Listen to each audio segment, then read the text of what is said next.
Welcome to the Outer Realm with Michelle DeRoche and Amelia Pisano. Airing live on the United Public Radio Network, 105.3 FM in New Orleans.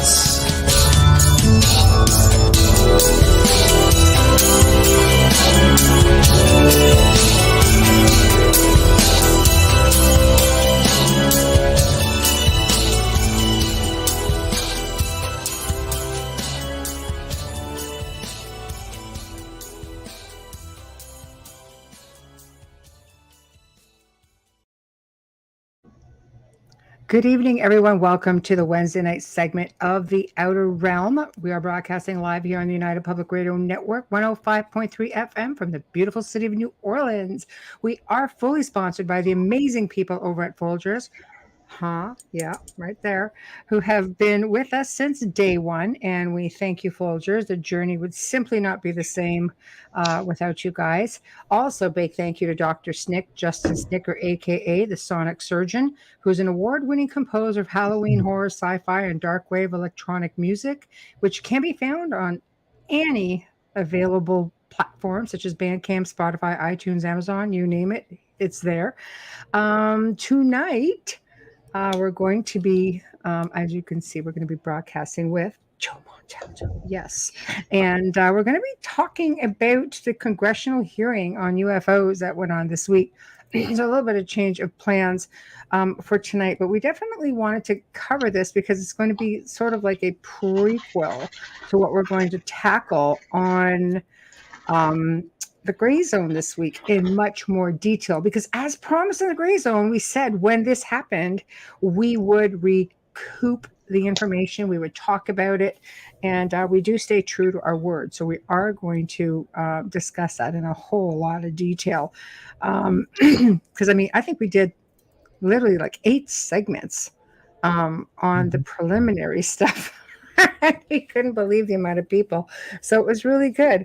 So Zachman, hello. Wayne, hello. Ooh, says hello, everyone. And Joe, you handsome devil. Uh-oh. Something else I need to be thinking about over here. So, who am I living with? Zachman, Amelia, Tamara, Michelle Millens. Hey. So us good-looking guys got to stick together, man. That's just how that works. Oh, I see. Well, I don't know, because I'm just not even like looking at you right now. I'm just looking at like the Outer Realm. Last time I turned the camera on, it was like meltdown, man. We can't be having that. Okay. People throwing panties at you and stuff. Look, this is a G-rated show, man. Well, our family show. It's at least R-rated, but as long as we're not on FM, we're R-rated. How better? But FM, we're PG-17, basically. Well, I think it's okay, considering when we were playing around with the show earlier. Somebody F-bombed on air. Oh, no. Well, I got to go delete all of that.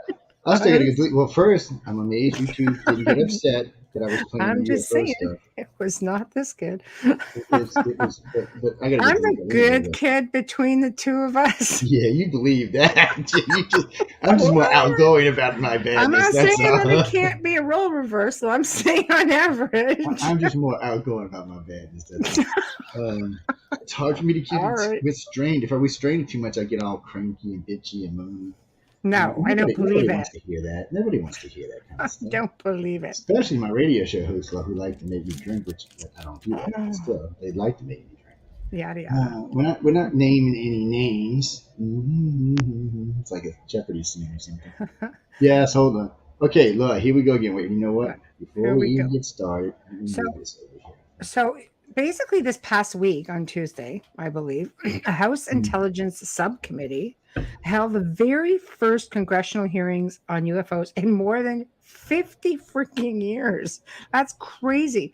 The testimony was heard under the Secretary of Defense for Intelligence and Security, Ronald Moultrie, and Deputy Director of Naval Intelligence, Scott Bray, as they were overseeing the Pentagon's new task force we have to talk about as well, which are now being called Unidentified Aerial Phenomena. And they have a task force. But apparently, Like, I mean, but a lot of places have a task force. I shouldn't say that. I mean, a lot of countries, they do have some kind of an organization. The United States has had many, Blue Book being one of them, and there's different little pockets. I guess this is the latest pocket. Project Signs, Project Grudge. Right. Project Blue Book was the last one. It was Project Signs. Yeah. It was Grudge, Signs, and Blue Book, or Signs, Grudge, and Blue Book. Anyway, it was the three of them. Yeah. And they all did not disprove UFOs, or I should say extraterrestrials. Because UFO just means unidentified flying object. That's why they Coming to changed get it to you. yeah. I hear a siren. Is that Oh, you? yeah. Uh-oh. No. Uh-oh. They stay away from me. They know they got me. If you drop off, we know what happened. This is one of these like, that's the guy with the Gatling guns in the corner. So let's just go Let's go somewhere. get him. Right. We don't have a tank tonight, so we're going to move on. Yes, I'm preparing for the Ukraine people. What do you think's going on here? Even though I live on the Gulf Coast, it never hurts to be prepared. Actually, I got a friend of mine. I don't know how he got away with this, but he owns a really nice car, and he's got fake Gatling guns that pop out the sides, like a movie prop things. But they're on real mounts. The problem is he actually owns the real ones. So all you have to do is switch them out. I'm thinking, dude, you would go to prison forever. And they're legal to have, which still floors me. There's quite a few things that you can buy that blow up shit that are legal. I'm really surprised. Really. So if you're UFO hunting, there you go. Try to knock out their power supply. I would use an EMP pulse there, guys. I think that would work. And it's not deadly, just knock the little electronics out of the Gray's head. And see No.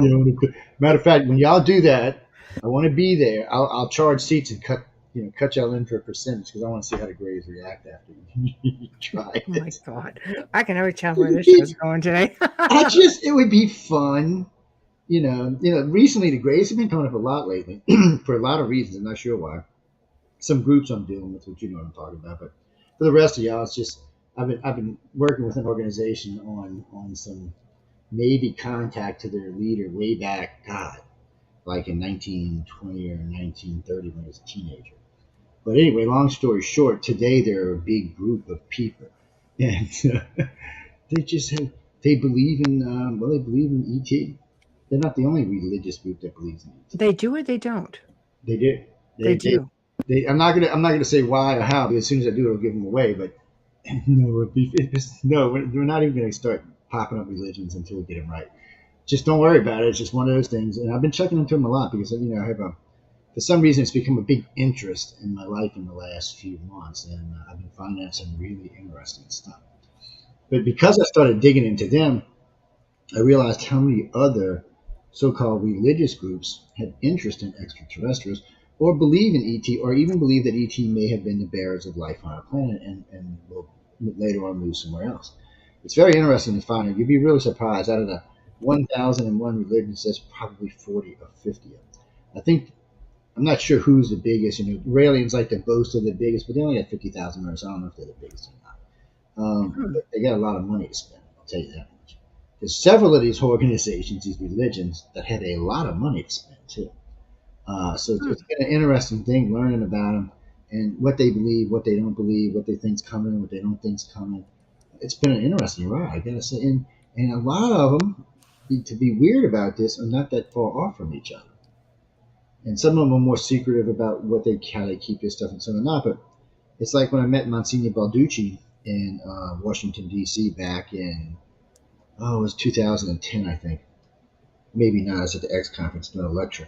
And he was too. And Paula Harris was translating for us. I remember when I asked him, are extraterrestrials? He said, well, of course they are. They're just another one of God's children. He said, the only problems for humans is they're not just mentally and physically and more technologically advanced, but they're on a higher spiritual plane than we are. He said they've been around much longer. He said these aliens are way, way older than man is. And so they're closer to God than we are. They've been around enough to kind of move up the evolutionary God chain from the way he was saying. Just weirded me out a little bit because this is a Catholic priest we're talking about, a Monsignor actually. Right. Kind of like, okay. So then I'm listening to a lecture by the astronomer for the Vatican. He basically says the same thing. So then a friend of mine sends me a bishop in Rome talking about this, at the Vatican talking about this. And as he goes into God's other children who are on a much higher spiritual plane than we are. And they understand more about God and the universe. Now, this is the Vatican, who have been all-knowing, all-seeing for 2,000 years. All of a sudden, we're going to have a role reversal here, or we're gonna look at the universe differently. I mean, Hey, when in Rome, when the Pope literally, right? the Pope was asked outright, are aliens real? He said yes. I mean, Yeah, I and mean, that just tells you somewhere in them honeycombs there's a bunch of stuff locked up about, what they probably got some graves down there petrified or something, knowing them. Lord, they might. It's possible they have it everything might be down that. there. But I think it's What great was that. the bishop that lost his finger? Not the bishop, the saint. That might be one of them damn graves. Mm. But it's good, I think, that they're coming forward with something like that, because there are a lot of very faithful people out there who don't know what to believe. Some of these faiths, do not teach that the creator could create something aside from just what is on this planet, that is so much vaster.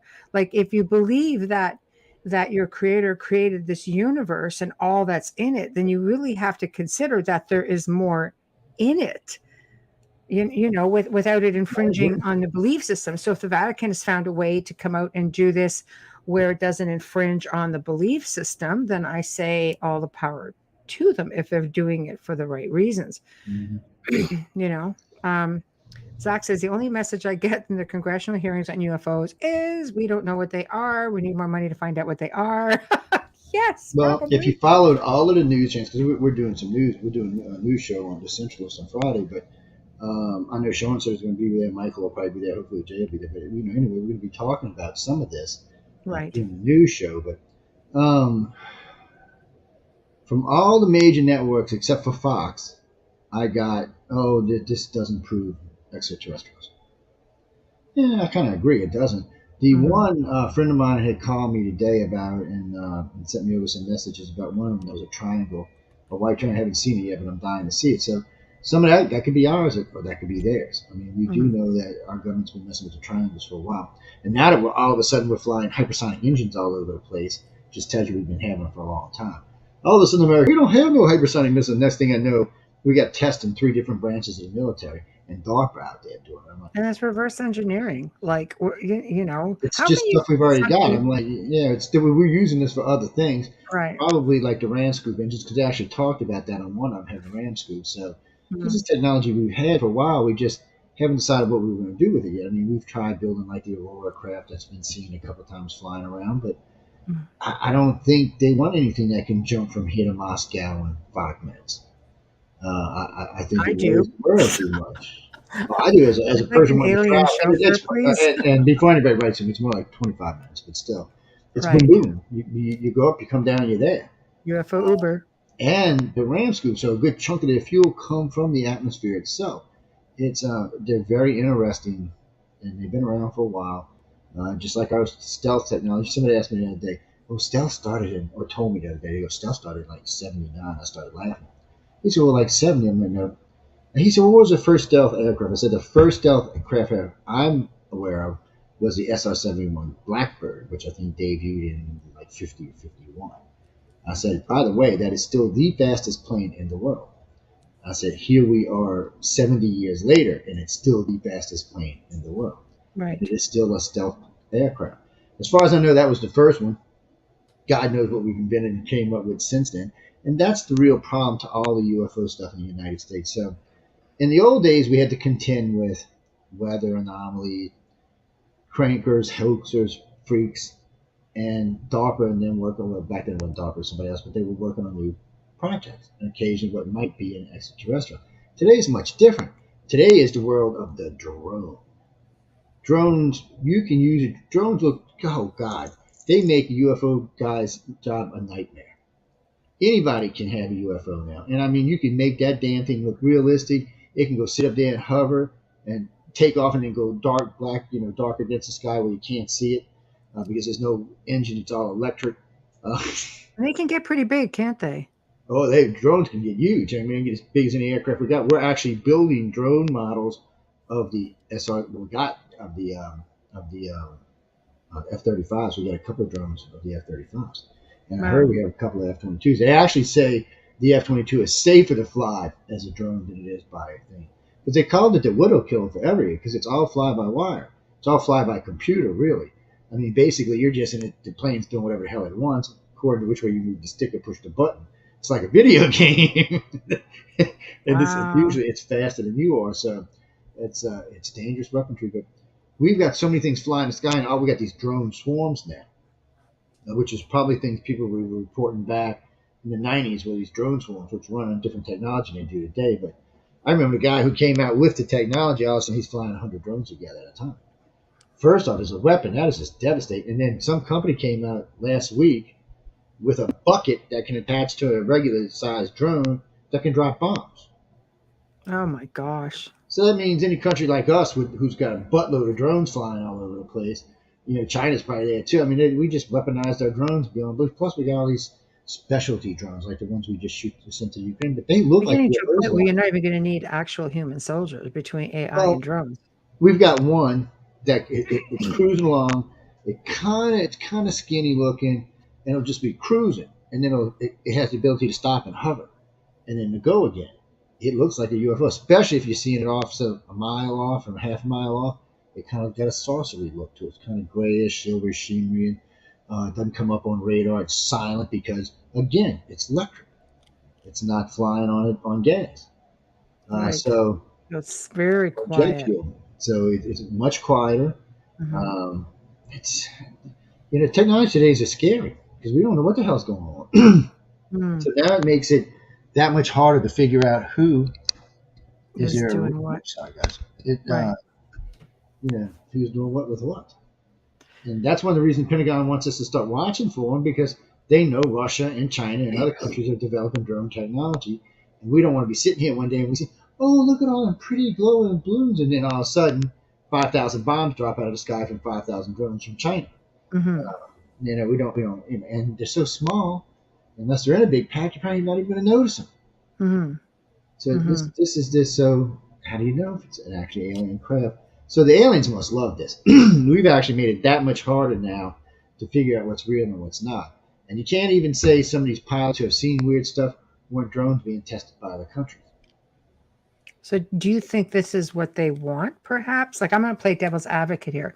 Do you Yes. think that maybe the Pentagon would prefer that people don't really know the difference? So if aliens are coming in the Well, atmosphere, or this like that we're not going to know the difference? Like, I'm just looking at, again, devil's well, advocate, being this different is a false flags. We should fear two-sided them. We thing. should, Well, no, the Pentagon's going to play this both sides. They're going to play right. this as, oh yeah, if you see a UFO, report it. But they're going to want you to report anything because then they can find out one, if someone's flying illegal drones, the FAA is going to love this. They'll Yeah. be, because people fly illegal drones all the time in our country, so they'll be able to, well, it turned out to be a drone, but still they'll be happy. They might even give you a reward if it turns out to be somebody flying an illegal. Hmm. Um, so they want you to do that, and if you see something weird, they're going to still want you to report it. So what they were saying today, they really want to make it the way pilots can go back to reporting these things without being ridiculed or made fun of.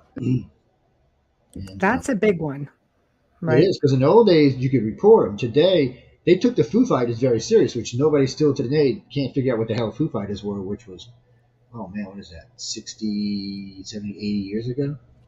And we still don't know Hmm. what the hell they were. Matter of fact, the closest we can come today would be drone technology, where a drone would come along the top of it, hover around it, do a circle around, and take off. We got drones that can do that today. Hmm. So in that case, it could have been somebody more advanced, or more than likely it was just somebody here visiting. So We're going to do that when we get into space. We're going to do that. When we find races less advanced, we're going to go visit. A lot of times we'll be disguised and hide, and sometimes we'll screw up. But we're going to go visit. If Africa and South America taught us anything, it says don't screw around with shit. Uh, Okay, kids, don't try this at home. I'm Yeah, just so saying, so don't. basically, they're trying to get away from the traditional stigma that sort of gets in the way of like really good reporting. But I mean, the media gets a bad rap, as well. I mean, we've talked about how that's been used as a tool. Just Well, say what let's you're say told to DARPA. say, and that's that. We don't. But if It's hard to. DARPA's flying something out in the Arizona, New Mexico, or Mhm. Colorado, or anywhere out there, Vegas, and somebody gets reported, they can use that. DARPA can say, "Oh no, it wasn't ours." It must have been an alien, and then that'll just play, and the media will carry that and say, well, they'll do something funny, and they'll say something stupid like, well, nobody can really identify. Maybe it's an alien. Like, don't be stupid, when it probably was or was not. Right. But it helps DARPA. I mean, they've been hiding stuff like the Cash Landry case. That's the way they hid it. This thing, we don't know if it was a recovered craft or just something our government was working. They think it was some type of nuclear or atomic aircraft. Stan Friedman and I talked about this a couple of times. And the reason why we don't have them is because it would make every airport basically a nuclear bomb or a dirty bomb, because you'd have to keep reactor rods there to change it out on the aircraft. So that's one of the reasons that we didn't go that route. But whatever this was, it was kind of floating along, moving along. I got over the top of the highway in Texas, and it was just floating along. And it passed over this car with these people standing inside and outside of it. And behind it was all kind of aircraft, helicopters and stuff, chase planes and things like that. Keep in mind, it just sounds like it was something else. Well, the lady who's standing outside died of cancer not that long after. It actually melted the asphalt around the car. The other two got cancer, but it didn't kill them. And still today, they have not recanted their story about what happened.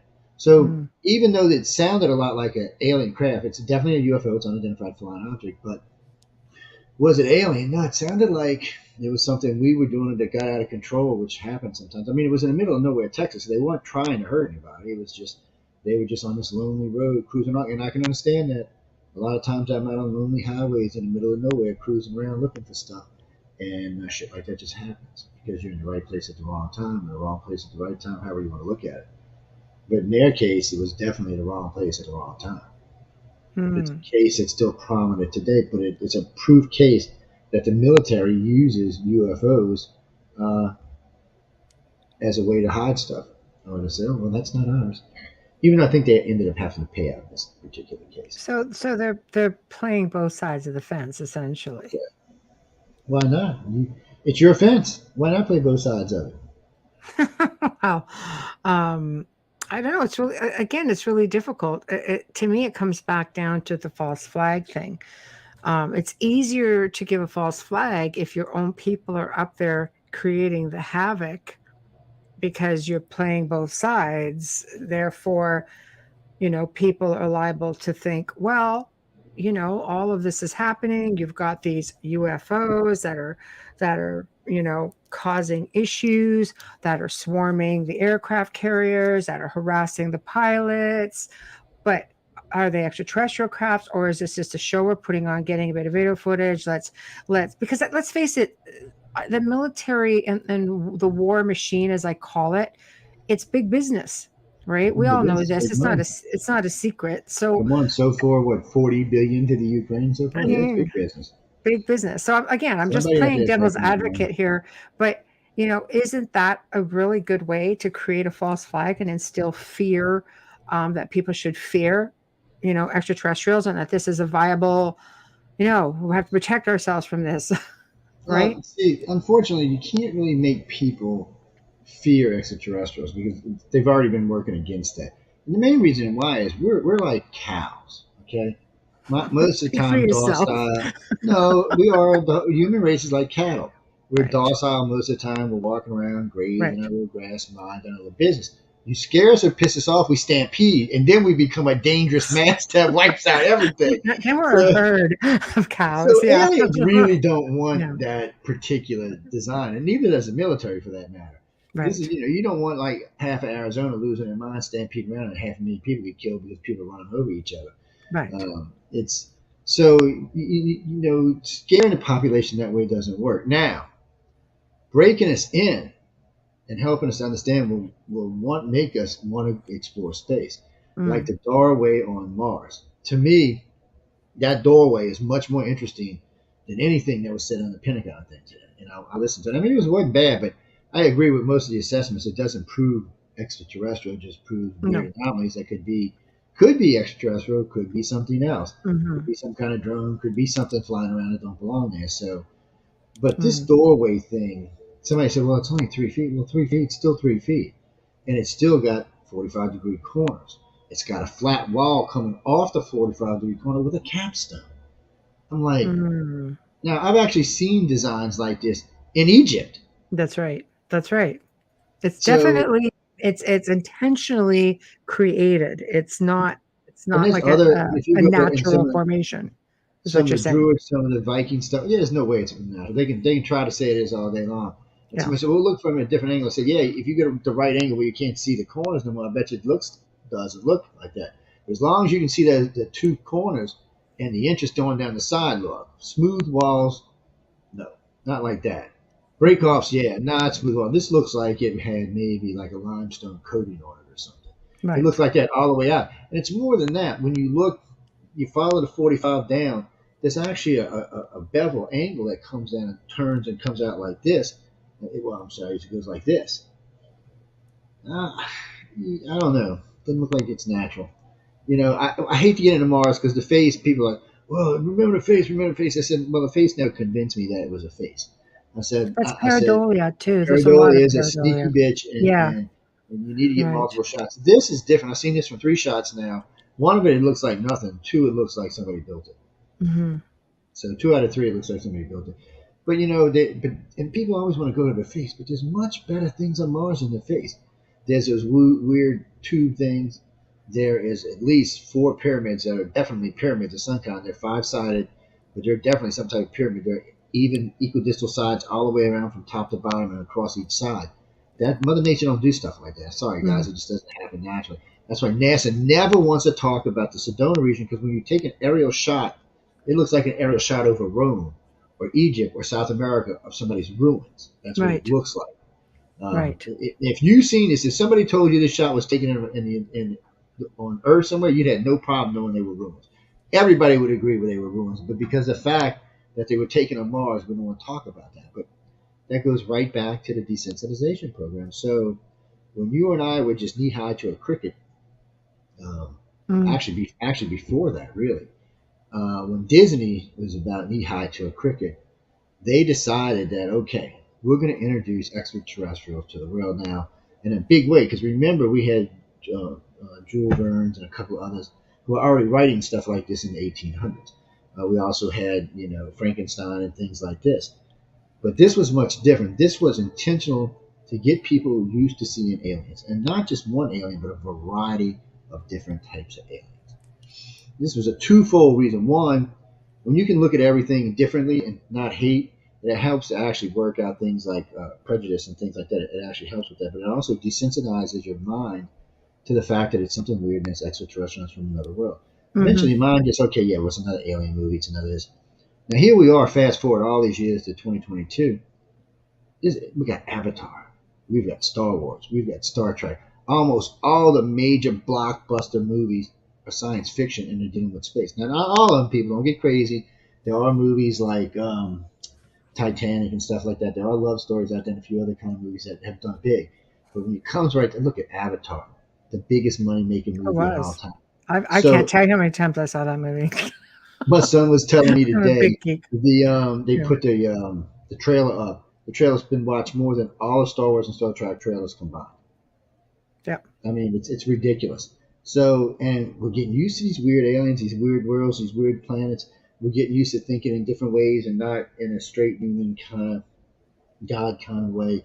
We're moving slowly but surely. We're moving away from that. Mm. We're being nudged away a little bit at a time, a little bit at a time. So this has been going on. So now we're at the point, and I've been saying it since I was hosting Wake Up USA. We're at the point where something has to give. So we either need to find like something like a plant on Mars, or maybe a mouse or something, so or maybe some bones or something. Okay, well the doorway does pretty well. That suggests that there was, not is, was life on Mars. We That's haven't right. seen anything that says that there's life on Mars right now. There may be some on the ground, but that's another thing. But right now, when you look at Mars, Mars looks dead. Okay, so wow, there was a race there at one time. I hope it wasn't Andrew Basagio and Alfred Weber, but still, Hmm. because then bastards will be right, and I'll have to kiss them both. So the thing about it is something was there. Who was it? What was it? Man, if it's only 3 foot, that's about a gray's height, man. I'm getting a little nervous. I know. It's, so, but what was it? And NASA didn't want to talk about it. Nobody in the world wants to talk about it But you because it's see, one. why not? They're not like, again, let's look at the Pentagon and NASA. I mean, let's face it, right now they're talking about all of this stuff. You can't hide. I mean, well, I mean, you're military, I That's suppose you too can, but real. the satellites capture this. They're giving us tidbits, but they don't want to explore it. Here's a tidbit that the rover caught, right? Or here's a tidbit that the satellites caught, but they're giving it to you, but they don't want to really discuss it. They're leaving it to our own assessment, I suppose. Like, would it not be better to just come out and say, you know what? Yeah, this is what we think it is. You know, I mean, wouldn't it? because it's Then not going people to might work with leave the it rest. alone. No, because people are not going to leave it alone. People can help themselves. Again, they're nosy and irritating. So when Yeah, you but get if them they the already path, know they're the answer, fine. then maybe they'll leave it alone. Right now, they're leaving it They're up to our going own to agree on the devices. It answer. could be That's the anything. problem. They're not going to agree on the answer. They're just like everything else on our planet. There'll be three sides. Mm. There'll be, the left, the right, and the truth. So Right, it's whatever's just in the middle there. So whatever in the middle tends to be the let's truth. back up for 1 minute then, because you were talking about all these science fiction films. There is a story that Gene Roddenberry actually met with the Council of Nine, right? These truly enlightened beings, who wanted him to come forward and write and to do something, to find a way, I guess, to get us as people used to seeing other people and beings that just looked different and how they worked together, coexisted. I mean, it's pretty primitive back in the day, with all of this. Now, this is just something that's going around, and some ufologists say, yeah, this actually happened. Others like, yeah, whatever. It's all like the story we hear about George Lucas going back in time to visit himself with the script from Star Wars because it was so Yeah, that freaking was good. amazing. That was DC Or Legends, man. That was good stuff. I right, don't I be hating know, on but DC. do you see how this stuff floats around? Because let's face it, Gene Roddenberry was so far ahead of his time. Star Trek was just something that left us all in awe, going, wow, Y'all gonna make me who burst your dreams bubble, this aren't stuff y'all? up? Oh my god. So Right? so first off, y'all know Gene Roddenberry used to be a Western writer, right? Yeah, So a lot of the themes you see in Star Trek was in his westerns, yeah, just brought into a science fiction and out of a western, but it was the same story, by the right. way. They were just only with I just space. I I don't know, want I you to know, burst but and secondly, I if know. the aliens wanted Gene to have that kind of insight, they would just send it to him. They'd upload it to his head. He would need no counsel. Now he's not important enough for that. Yeah, He's right. even though Star Trek changed the world Hey, and man, probably I'm the going to keep messenger. That's all. changing the world. He's just he's just one. I mean, there's Jules Verne's, there's George Lucas, there's Yeah. what's his name, The Clockwork Orange, there's Copen, whatever his name is, Franco. What's his name? Oh God, I can't from Clockwork Orange. Oh, I can't remember it either, but that was Anyway, ahead of its time too. anyway, Yeah, yeah, it's regardless. There's been lots and lots of these people out there, and yeah, the reason Star Trek does as well as it is because it makes a lot of money. yeah. So, But it's so out there. I mean, there's and just things really, that it's came out in that series that left people, if anything, it left us sitting there, sort of thinking, yeah, you know what? You get used to seeing these different sort of beings, and you think to yourself, I could probably coexist with people like this. I recently read something as long as they're not trying about to eat my strawberry aliens. ice cream, we're good to go. I recently read something about aliens, where the individual who wrote the article basically said something along the lines of, you can't believe them. They're evil.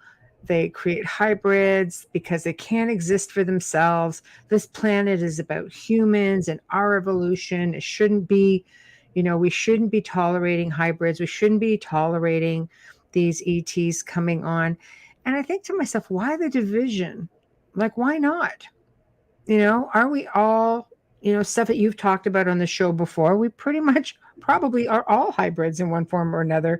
So So why not like coexist? Why is this such an issue? because we ignorant as a species, we ignorant. That's why. Right. If we were, I don't know. The problem is it doesn't look like we're going to get any more enlightened. And what I mean by that is we're developing apart, not together. Right. We're breaking into segments. So really what needs to happen is we need to find other worlds for each one of these segments to develop its own world and form a coalition. And maybe we'll have a chance then. But at the rate we're going right now, somebody's going to nuke somebody. Just a matter of time. And, it could be us. I mean, we're the ones that nuked them the first time. Right. So, the United States already proved it'll use nukes. So it doesn't mean we won't.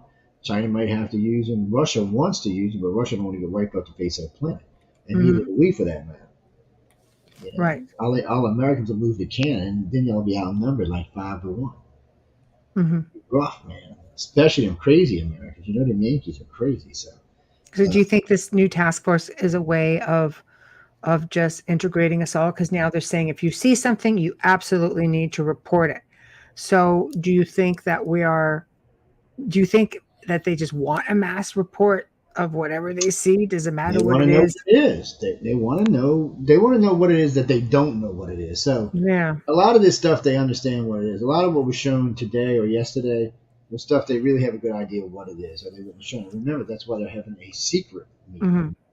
So you go, wait. Well, you're telling us, and then all this stuff, all the reporters are like, oh, what they really proved? Yeah, but all of a sudden we got to have a secret meeting about this. What's in the secret meeting that we don't get to hear about? Is it something about extraterrestrial being seen, a craft being down? Is there something along these lines? Somebody in storage somewhere?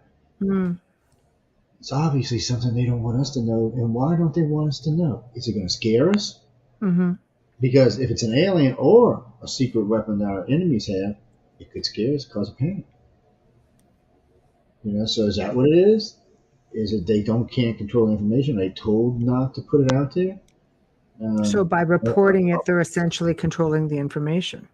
Yeah, or so this way they can put a stop to a lot of weirdness that goes on ahead of time. That's what Project Science, Project Grudge, and Project Blue Book were really about.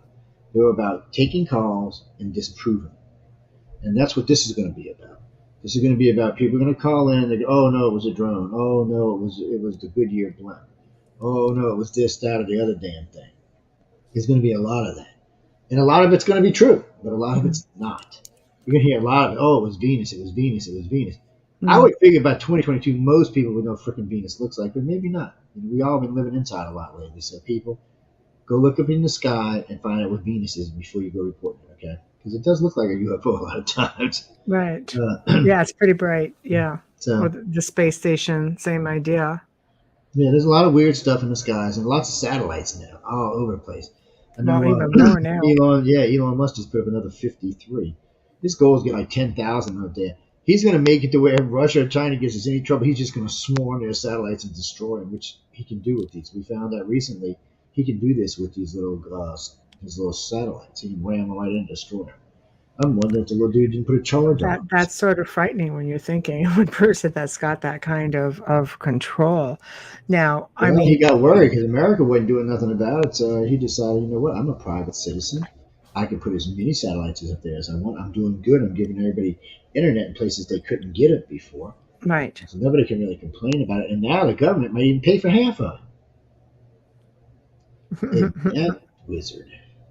Yeah. Yes, wizard. I hate that. It's smart.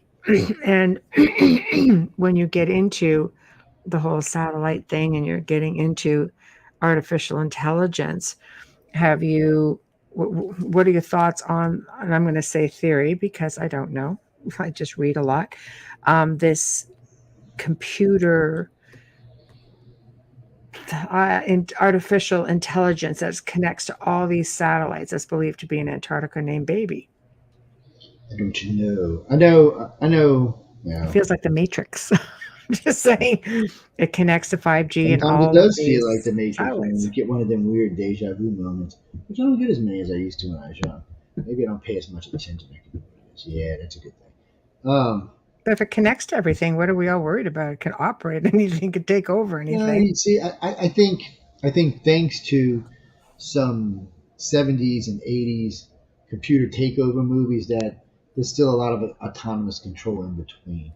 Right. I remember, this was like in 85 or 86, Congress passing laws dealing with artificial intelligence because they were scared that somebody might take over Russia's missile defense system, our eyes, and start war. which is not beyond the realm of possibility. I mean, watch The Matrix. I mean, you never know. Oh, hello, Frog. How are you? Is that an alien? Oh, I know who that is. Okay, never mind. Let's move on. I was going to say, Let's move on. That's just somebody coming to visit for a little while. It's strange. It's like strange. Oh, people, let me know what y'all think about Strange New Worlds. The new Star Trek is out. I enjoyed it. It's just what it says it's going to be. Week to week, different shows, just like the original series. So it's been kind of interesting so far. Captain Pike's doing a good job. Spock's doing a good job. I like number one the best. She's doing a good job too. Yes, the way the original Star Trek was meant to be, actually. That was the what do you call it? Not the showrunner, oh hell, the pilot. That's Pike was in the pilot. Yeah. That's right. And now he's got his own series. All these 70 years later, somehow, or 60 years later, he's got his own series. He's like 150. Took him long enough. It's kind of strange. It took him long enough for sure. Our government, along with everybody else's government for that matter, is wants to know what's out there. So we're getting ready to get into space seriously. Thanks to Elon and Jeff Bezos and China. Thank you, China. We're going to get into space seriously. Now, you know what's funny about this? I say that. If you look at a lot of the sci-fi movies like Babylon 5 or Firefly or a couple others besides that, they make it like that, where China and the corporations from the United States kind of merge and to get into deep space. And almost all the world you go to, everybody speaks both Mandarin and English, which is interesting. Also in Blade Runner was like that as well, but there's a couple more besides that. Where they twist the two together because they know eventually that's what's going to happen. It's either that's going to happen or we're going to wipe each other out, one of the two. So everybody's picking the lighter that somehow or another we'll figure out a way to just live together and move on. And get off. Well, but a lot of these shows have it set up like that. And that's the way it's looking right now. The United States is going to get into space on a major way. Elon and them are looking at, they're talking about mining Elon wants to go to Mars and live there, but he wants to mine the asteroid belt. So there's a couple others. There's so much. There's one asteroid on there that is worth more than our entire planet. More than our entire damn planet. They found a nickel iron asteroid, God, like 30 years ago that was worth almost $1 trillion in the market. I mean, just astronomical amounts of money to be made here. And the people who are going to be out there working and the equipment are going to be stinking filthy rich. It's going to be like the original oil guys. They'll be out there, and so we're moving into space, and the aliens know it. Everybody knows it. We've stayed on the planet as long as we can. There's 7.5 billion of us. We're starting to feel a little crowded. Well, especially if you live in Europe or Asia. But are we? It's a big planet. It is, but that's what I was just saying. So from our point of view, because we live in the Americas, man, there's land everywhere. You don't have time, can't see your damn neighbors. But in Euro and Asia, it's different. They're old worlds. China 1.5 billion, India 1.3 billion. Oh, sure, depending where you go. I've been to different parts of the world, let me tell you, and there's just as much space as there is here. Do you realize, and most people don't think about this, but 11 nuclear warheads could wipe out, 3.6 billion people, half the population in one attack. Just by hitting several just those places precisely. Because it's population masses. And they're talking about fallout and things like that as well, but still, that's a lot. You got China and China and India alone are almost 3 billion, and if you add in all the rest of the Asian out there, that's another 300 or 400 million, and in Europe is probably 300, 400 million. Europe is a big place, combined all these countries, and I've been to different parts of it. There's lots of room. It's very spaced out. I mean, it's like any big city. You look at Canada, you look at Toronto with 2-3 million people. I like what the Texas governor said. He said all the Mediterranean countries could fit into Texas. Right? You tell them, Texas guys. You don't play around about it. There we go. Now, maybe in Alaska, because Alaska's huge. It's half the size of the continental U.S. Well, I mean, you look at some countries, look at like Cairo, like just one city. Egypt's got at the time I was there was 52 million people in one very small country. So, I mean, I can see. Tiny ass country. Now they would be themselves off pretty good lately, or under Obama, did they kind of slow down? Yeah. The thing is, I think if people could be self-sufficient and get along, I think the planet as a whole can fit that many people as a whole. Oh, But no, unfortunately, we have high concentrations of areas that are draining, the resources, and it's well, becoming yeah. an issue because other The people don't want to Canadians, share that's their why. resources. These Canadians are hogs, Oh, man. Lord. yeah. Y'all suck about Are you oil, all the kidding? natural JT's got the doors gas, open. All right, come on all in. the Vote chocolate. for I mean, me. it's ridiculous, man. It's Yeah. crazy up there. No. No, before anybody writes him, just teasing Michelle because he's from Canada. Calm down. It's That's okay. but That's okay. but it's like Alaska. I mean, there's a lot of sightings in Alaska. Yeah. And there's not that many people there, but there's a lot of territory. Um, So the place is huge. technically speaking, you're looking at all these people who have like the space race, as I call it, trying to make their way into space. And if this happens, then that technically puts them in the whole UAP category if they come lurking Well, about they as might well. be a UAP on somebody else's planet. Well, right? So I think for them, for a lot of these guys who are doing this, because it's not just there was four billionaires in this. So the Sierra Nevada, which is an investment group. There's what's his name, that Maccabee, whatever his name, that built his Virgin Airlines, Right. Virgin. Oh, Sir Richard Branson. Yeah, and then there's the Bezos, and I mean this was the way. And I said this, and I guess I get to say it because I called it for anybody called it. When I first started doing radio, I'm like, if you ever want to see us take off in space, you just privatize and see what happens. And I preached Mhm. that shit until all of a sudden one day it was privatized. I was like, woohoo, yeah, baby. Well, And because there we nobody go. else is getting into space that way, except for I've the seen people. I've seen more happen in the last 10 years in the Yeah. entire time NASA had a space program. Right. And don't get me wrong, NASA. I'm not hating on you. I'm a big fan of NASA. Oh, But these guys are not building faster, better, cheaper. They're building. Let's do it right. Let's get it right. Let's not waste a bunch of money. Let's get it right. So we mhm. got money to build other stuff. Now, But you um, have to come clean then, as far as NASA and the Pentagon go, because you can have all these independent people going into space. They're going to see all kinds of stuff. yeah, but don't quite work that way. You still got to have NASA's permission to go to space. Um, don't ask me exactly how. I guess you could go over to Russia, but even there, you got to have their Well, permission. they're talking about bringing everyday people. If you can afford to go, you Yeah, can and go. they're not I gonna mean, have a it's problem been with that. They're happening. getting ready. They're getting ready to put the launch zone. I think it's in New Mexico. They got the spaceport. Right. Anyway, it's somewhere out there. Because even our Um, astronauts have blown the whistle. but that's the problem. Are they just gonna let them just go up to space? They're gonna probably Lots make it of where them you have gotta blown get. the whistle. Yeah, but they're gonna have to make it where you get special licenses, and so you'll see a lot of Air Force and Navy pilots start becoming astronauts, and they won't even become astronauts anymore; they'll still be pilots. They'll Because just see, be they running will shuttles still up and down. because they still have to abide by their even though they're retired, maybe leaving and then becoming pilots, or you have Air Force people becoming, astronauts and stuff. You would still have to abide by because, like yourself, right? You were in the Navy, and you still have to abide by certain things. You can't just go blabbering off everything you want to Yeah, blabber because off you get about. in big trouble for it. They That's what don't. I'm saying. So if you have your own people who are in the position, put your own people in the position of being an astronaut and being these pilots that are going into space, and they're still abiding by the code of conduct, so to speak. Whereas if you just have everyday people who are becoming paid astronauts by these independent companies that are taking everyday people into space, then you start seeing things, then they could just come off and go blah, blah, blah. So you want your own people, Yeah. I Well, guess is what I'm trying to say. minus a war, in less than 100 years, we'll be living on at least five other bodies in our solar system. At least five other, Yeah. and that's in less than 100 years. We'll be on Mars probably within 10 years. If Elon's got his way, it'll definitely be 10 years. It might be 15, but he's going to Mars no matter what. Mm-hmm. And they're getting ready to start. They're talking about just recently starting to send supplies there. They want to spend like 5 years just sending rockets with supplies there, which is a good way of doing it. That way, when you get there, you've got a 10-year supply, whatever, and you can still have people sending stuff. And I imagine Elon, even if it's in 10 years, he'll probably still wait another 5 or 10 after that before he goes. Mm-hmm. So they'll be sending more and more supplies. It'll be a self-sufficient colony.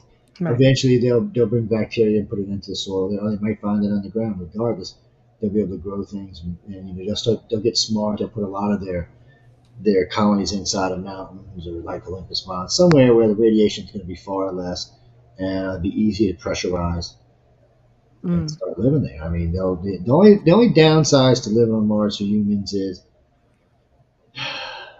is it'll change our bodies eventually because of the lack of gravity. The fetus will change. So they're going to have to. They're our going to have to bodies have. adapt, much like aliens would adapt.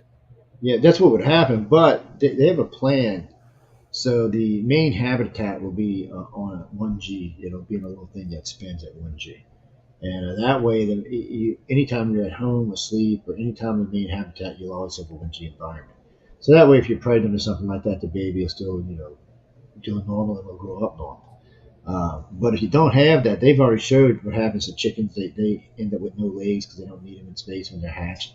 All kind of weird mutations happen. So, and if you moved, if that happened to you on Mars, I would imagine it's 1/6 gravity, 1/3 gravity. Um, you might be a little skinnier, a little linkier. Your legs and arms might be a little long. You'll definitely be able to jump because you won't need to climb. So many of the ETs we're seeing here could potentially be us from we could just we could have been we could have just been Martians that were transplanted here whenever the catastrophe happened. Right, right. So as far as we know, there was a catastrophe on Mars, Venus, the asteroid belt, and Earth all around the same time, somewhere between 55 and 65 million years ago. Nobody knows exactly what happened or when it happened. It does sound like maybe a big body maybe crashed, and maybe there was a planet between Mars and Jupiter, and it was destroyed, and that created an asteroid belt. But what happened, it sent asteroids flying out from it. So one smacked the crap out of Earth, one definitely smacked Mars, and one probably smacked Venus. And that whatever life was going on those three planets at the time, which all three of them probably had life, was pretty much wiped out. Earth seemed to be the only one that really came back. Venus may one day still come back when it cools down. I mean, it's the same size as Earth. It has a rotation. It doesn't have any moons, but hell, we could tow some asteroids over there and give it a damn moon as far as that goes. But it will cool down, and it's a shame that you couldn't pump the greenhouse gas from Venus to Mars because you could terraform two planets at the same time. Because that would cool down Venus, and Venus would cool. And anyway it goes, Venus is going to be hotter because it's at the beginning of the inhabitable zone. So its days normally will be around 100, we're at 104, 105. You're like living in a Mojave, something like that. But if you're born there, you'd be used to that. So, and on Mars, it'd be a little cooler. You wouldn't have to be as strong. On Venus, though, you'd be basically the same size as us, same strength as us. You'd just be much better suited for heat. I wouldn't be very well suited to cold. Right. So, unless the planet just sat there, and then that might be different. Have a day and night. That would suck. You got to go to bed. You got to go all the way on the other side of the planet. Right. You're like, get the hell out of here. I'm just teasing people. But we do have those three planets inside the inhabitable zone, and they do look like at one time they all had life. The reason we know this about Venus, we're pretty sure Mars does now from some of the stuff we found, but Venus, one of the very first probes that went to Venus found out that its upper atmosphere is identical to Earth's, which means at one time it evolved like we did. Better than that, though, they found particles of matter inside the atmosphere, which suggested life of some kind. They even thought maybe there was some type of life in the clouds there that was living there. Nobody knows for sure. We've only ever had, two probes there, I think.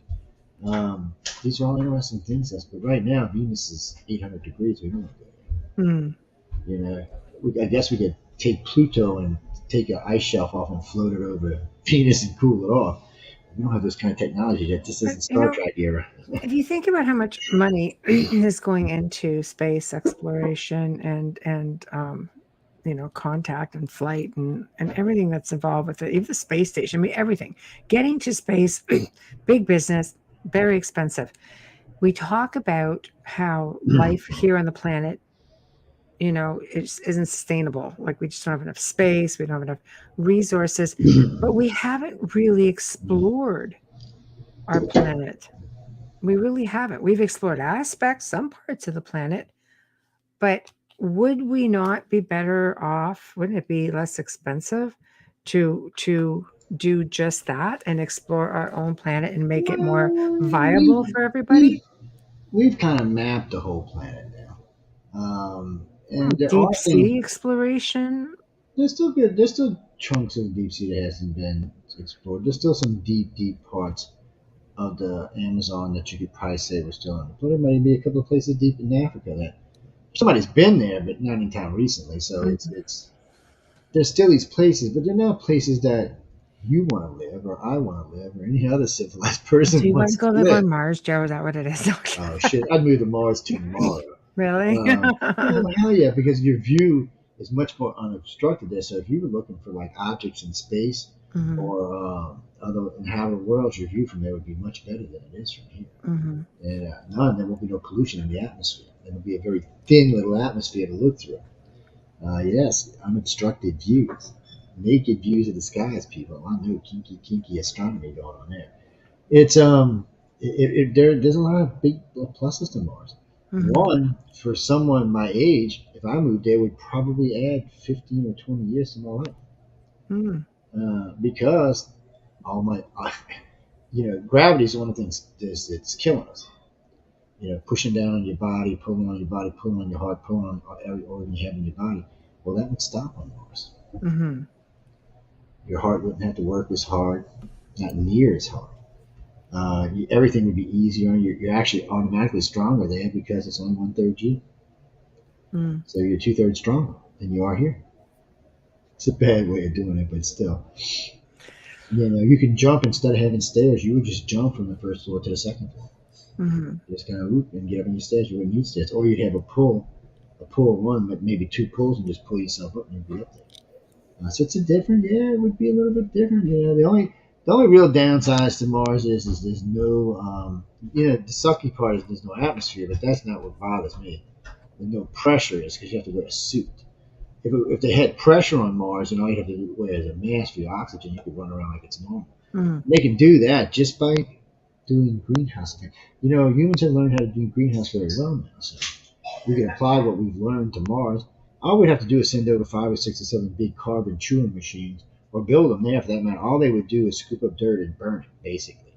They could make their own fuel there. They could get the dirt there. They could get everything they need, and that would create a heavy, thick mist in the atmosphere. Would lower the pressure or raise the pressure, Mm-hmm. so that we would have to have mass. We wouldn't have any atmosphere to breathe. That would have to come later on, but that would be the first stage, and it would also help to melt the ice caps on both ends to start to release oxygen back into the atmosphere. Mm-hmm. There is some there now. It's not enough. So it could be terrifying.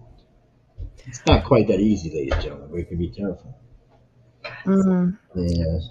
I tend to, I tend to think that a lot of this is a prequel of things to come. Being more forthcoming.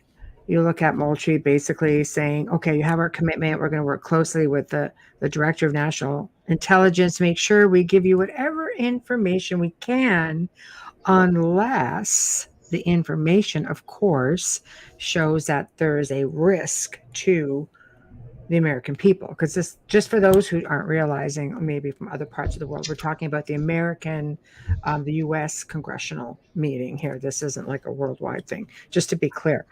Because once you're used to seeing things in the sky that could be your military, your Pentagon that are watching for infiltrations from other countries, which I completely understand. We are at war, on the other side of the world. There is a war going on. We don't want, somebody coming up to our doorsteps in the U.S. Absolutely. But once you kind of get conditioned to seeing all these things in the sky, next thing you know, it's kind of reminding me of the 1984 Orwell book, the whole Shit. Big Brother thing, and you got these drones coming up to you, scanning you, and it's just like, holy crap, I don't know, like we're getting, false flags, so to speak, but I don't know. Is this just as like a prequel to what's coming and what we should all be getting used to? Because let's face it, governments and militaries don't want to tell you anything. All of a sudden, they're ready to tell you. It'll be selective information, I'm sure. It could be just a political thing trying to garner votes for their party. Ah, there we go. There's another one. I mean, I don't know how many votes it would get. I mean, I would think a good chunk of the people in the field anyway are liberal, so I'm not sure if it would make a real difference. Hmm. Hey, you never know. It could be a desperate attempt. Well, maybe the current, president needs all the help he can get. So let's just throw something in here. I don't know. For this is a no lose situation for the Pentagon. All this is another way This is just going to be another Project Signs, another Project Grudge, There we another go, Bubbles. Project Blue Book. Monkeypox. That's exactly what this is going to be. It's not going to be any different than that. There's no reason for it to be any different than that. They go out, they're going to probably put some teams together, and go out and going to look at stuff, and then see, because if they were serious, they would look for people like myself or people in the field like me, or even out of MUFON, and let them go investigate. But that's not what they're going to do. They're going to send somebody out. They're going to put their own UFO teams together, and they're going to go out and look and say, oh, well, that was, like I said, oh, well, that was a balloon. Oh, no, that was a drone. Oh, that was some kid's light up frisbee, or was it something weather related? Right. Or maybe it was, because it was like in one of the coastal areas, maybe it was a foreign plane of some kind. But they don't, for them, and even if somebody finds something legit, they're not going to so much want to tell you, because what you're going to do, you're going to go tell everybody you know. Right. What is that going to do? Because the problem for America is just like the problem is for the rest of the world. How many people in our country will panic? I would think in mostly the Americas that we consider ourselves to be enlightened, and it wouldn't be that big of a deal. But when I stop and look at just the election cycles in my country for the last 20 years, it'll be a fucking nightmare is what it'll be. Mm-hmm. It'll be a biblical nightmare at that. I mean, it'll just be, people will be losing their minds. And of course, since we're all polarized, we'll be polarized on the aliens.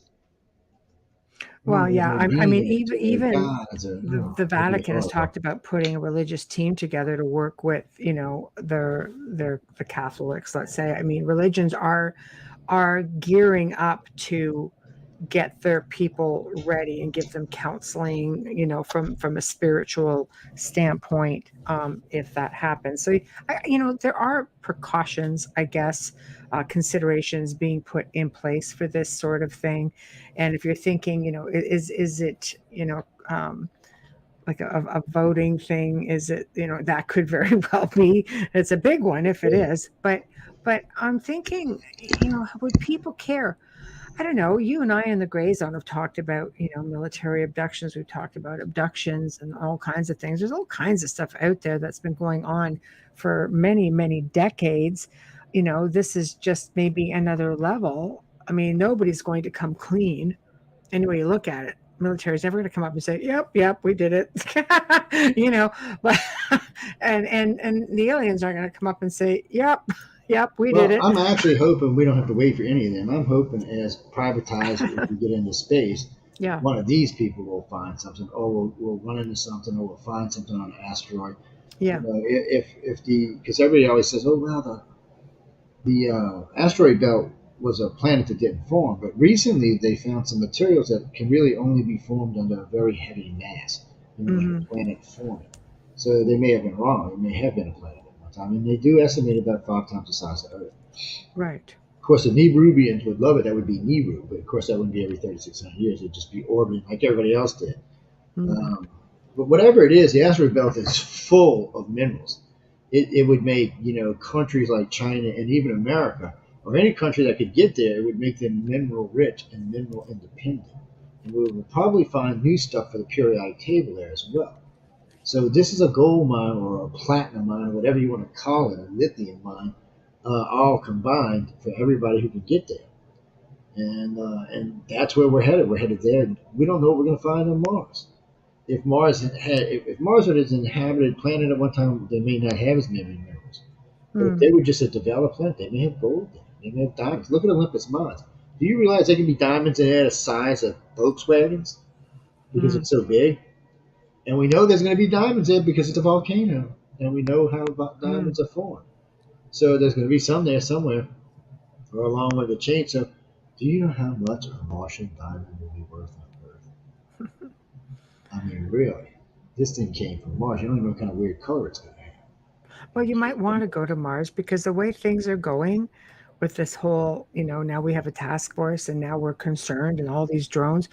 The future flying cars, I think, are going to be a risk. I don't think they're going to want even more people in the air just to confuse things. Well, I was hearing yesterday that Biden's thought police is trying to get Trudeau to do thought police. What the hell? First of all, even Bill Maher lost his mind over thought police. And if y'all know who Bill Maher is, he does a comedy show on HBO. But He's very, very liberal. I love what he said, though. He told his party, he said, I haven't changed. He said, I'm still liberal. Y'all have changed. He said, I'm still the exact same person I've always been. He said, y'all have just gone lefty crazy. Elon Musk also said that. He said, I haven't changed. Y'all have changed. He said, I still have the same political views. He said, y'all have just gone over the edge. And then when you have people like these three guys, like Jeff Bezos, who's another very liberal man, saying your party's lost it, you're in trouble. So, ET's a good distraction. It is a a good distraction distraction for what's going on right now. Bad economy, high gas price. I filled up my little bitty car today. It cost me $50. Yes, I can't even talk about the cost of fuel right now. I'm scared to even go I charge it on the truck. Yeah, I don't know what it's going to cost. It's going to be $350. Maybe 400. I mean, come on! I should have to pay 400 in my F-150 to go to work. That's just insanity, man. Oh yeah. But still, if ET could come do something about that, I'd be real happy. As Bubble says, extremist seems to be alive in all aspects of our lives, religion, politics, etc. Oh yeah, absolutely. Exactly my point, and that's why ET can't be introduced at this time.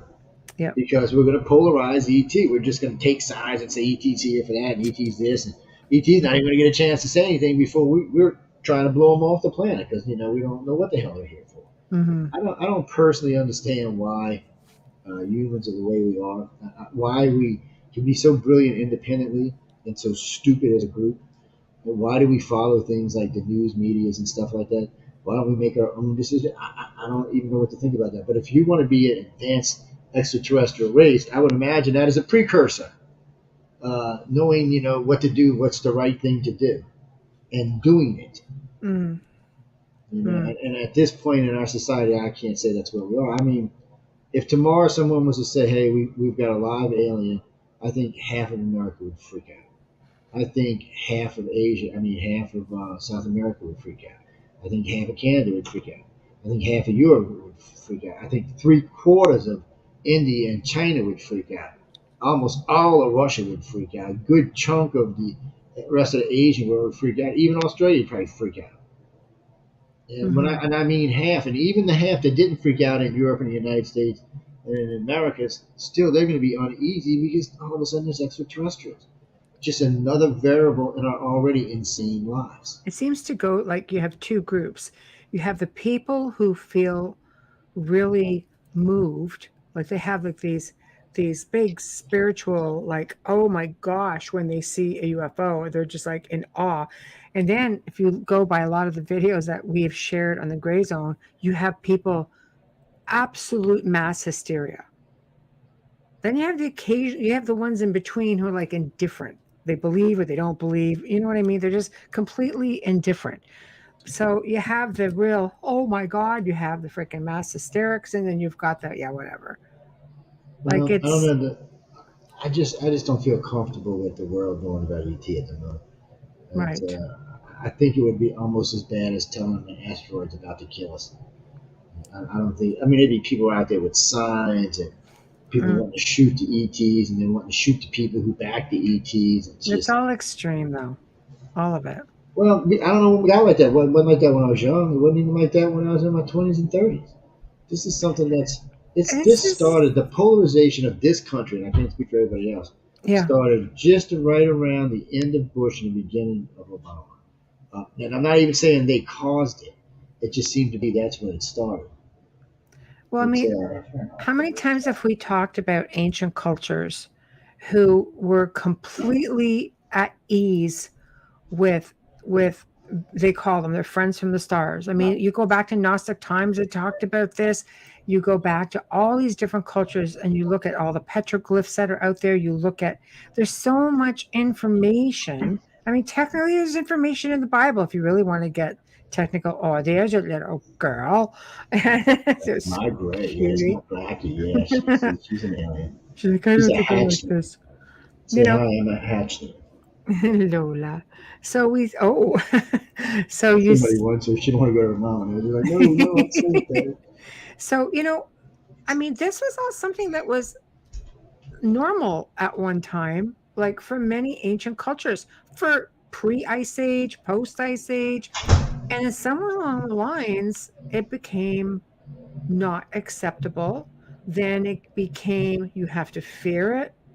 Now we're at a point, like you say, we're sitting here thinking like people living in fear of it. What do you think is the cause? Like maybe the Pentagon, this Don't task ask me force, that question. You'll maybe just they're get going me to in take the trouble. fear out of it, or maybe they're going to put the fear in it. It's hard to say. I think they can do both. Yeah. Like I told you earlier, they're going to play both sides of the fence because it's their fence. Yeah. It's like playing tennis with yourself. Right. There we It's go. you can't lose on that. You can't really lose on that hedge bet. I mean, they hedge their bets. Yeah. Zachman says, if ET introduced themselves publicly to the world, I'd be more concerned if these ETs are really serving an ulterior agenda and that their introduction was intentionally staged by elites. See this? There's Well, just too it much could be out it there. could be intention safe, but you got to watch that Yeah. because right now most of the world is going to think Independence Day if a couple of UFOs show up.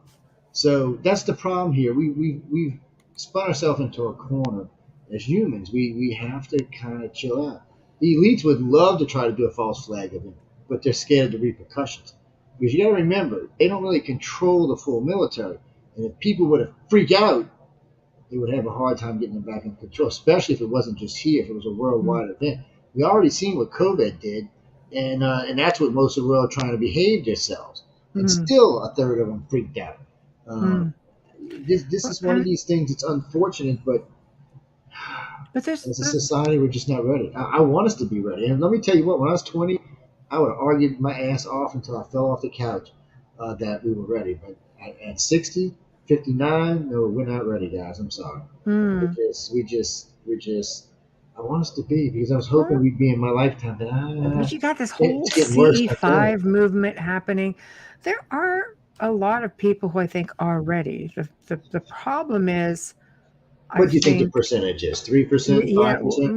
hard to say, hard to say. It would be It's no interesting to more than do five percent. it would be nice to see a legitimate poll done on that, not one that's controlled by mainstream media. Just an organization, maybe ICAR, a legitimate organization that can do a poll to see what people's thoughts are and are they ready? Aren't they ready? Because I'll tell you, I think there's a degree of people who are that don't fear it, but those are probably the same people that don't hang on the words of mainstream media or, again, governments, but yet they're not conspiracy theorists either. I think they're people who If are I on the was fence with everything. the last poll I could, we actually done a couple of these over the years. The last one we done, which is probably 7 or 8 years ago, Mm, was with 15,000 people. 3% maybe, I think it was mm, 3.5% were right. ready for ET. Now, it's the poll is kind of a little misleading because if you ask, the first question was, do you think aliens exist in the universe? Like 78% said yes. Right. Do you think aliens are visiting Earth? Sharply dropped down to about 25%. Mm, And I was even surprised how high that was. And I think that was a little misleading. But when you asked, are they here, or if we're ready for them to be here, either one of the questions were less than 4%. mhm. And that's just because all you People gotta do is fear look the around. unknown. People fear the unknown. So maybe Well, if it's not something that's unknown, maybe it's easier it's going to be to accept unknown. something that you see more often.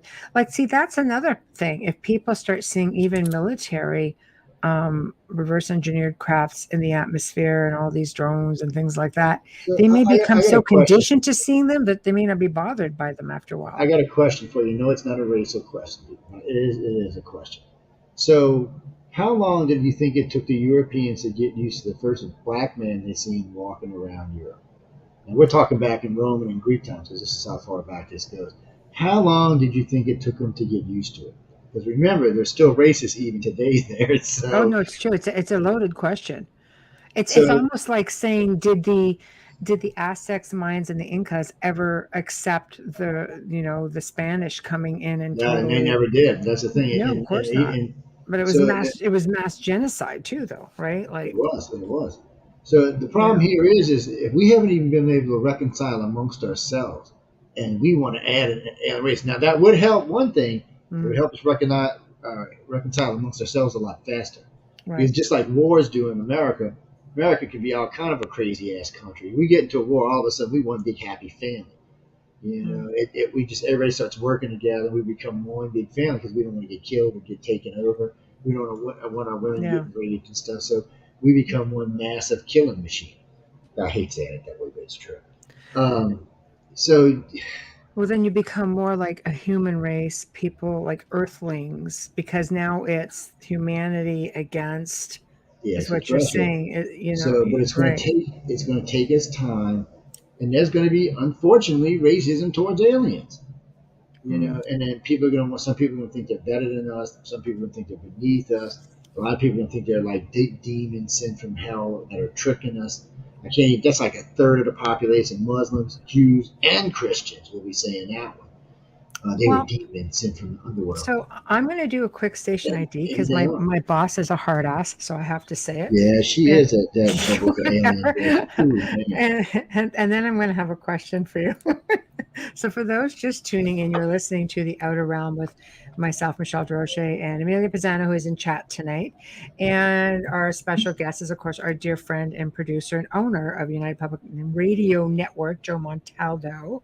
So, and we are talking about the congressional UFO hearing in the United States from Tuesday, and false flags, research, outer space, you name it, we're talking about it. And it's a very interesting conversation, a lot of different perceptions. So yeah, I think that's I'm thinking my brain gets ahead of me and I end up with more questions. But anyway, we are fully sponsored by the amazing people over at Folgers Coffee, who we love and appreciate everything you do for us. So thank you. Also, big thank you to Dr. Snick, Justin Snicker, for his generous contribution to our show. This guy's name, I get hungry. You got to quit this. I don't know. Of our intro and our outro. I'm thinking Snicker bar, man. Y'all gotta quit here we go. I'll have to put it up because, Dr. Snick and Folgers, we love you. Muchly so. There we go. Bubble's still putting it out there, even though she's not here. I love it. In fact, I've been drinking black silk the entire night. By 11 o'clock, I'll be like, yeah. Whatever. I'll be like, yeah. So, it's good coffee, people. Okay, so here's a question. Let's just hypothetically say the world is ready. The world is ready. Do you think that, because there's a lot of races of ET that you could coexist with, and there's some that not really, that maybe you're food to them or something, or maybe they just want to step into your body, or who knows? I'm just pulling out a lot of different things right now to show that we're dealing with these far superior beings, right? It's that simple. Do you think it can be done? Do you think we can coexist? Some people are ready to get on a ship and get just right off the planet if hell goes. And some of them will go, and a lot of people will leave this planet, and a lot will stay behind when we finally get into space. And we may be in the space long before we meet ET on a face-to-face basis. As far as ET is concerned, we're not ready to meet anybody, any councils, any of the United Worlds or planets. We're just not ready for that. Even when we get into deep space, we're not going to be ready for that. Mm-hmm. First off, we have to become a united planet to even be considered, and we're nowhere near that. What do you think China or America is going to give up its slice of the pie to become a one-world planet? What is it going to take for that? Mm-hmm. Or we're just going to get into space as, like in a lot of sci-fi, as different countries. So what do you think needs to happen here to get to that point? Somehow there has to be a one-world government formed, which is a lot of the crazy people think is a no-no, but we can't survive without it, because we can't have the Chinese and the Japanese and the Americans and the Russians getting into fights in space. That might inadvertently start an interstellar war with some advanced alien race by accident because we crashed into one of their buildings or something. We need to be, before we get into deep space, we need to be a united race. And if we're really going to explore space for real in our solar system and get out to Proxima and places which we have the technology to do, we have to get united on a different level than we are today. And Xi Jinping would like to, but he don't want to give up his communism. If China was a democracy, the world could probably operate under the UN. It'd be a different strategy in the UN. You could have like your 4 primary seats, and then or your 5 primary seats, and then the rest of the UN. And we could probably be one nation.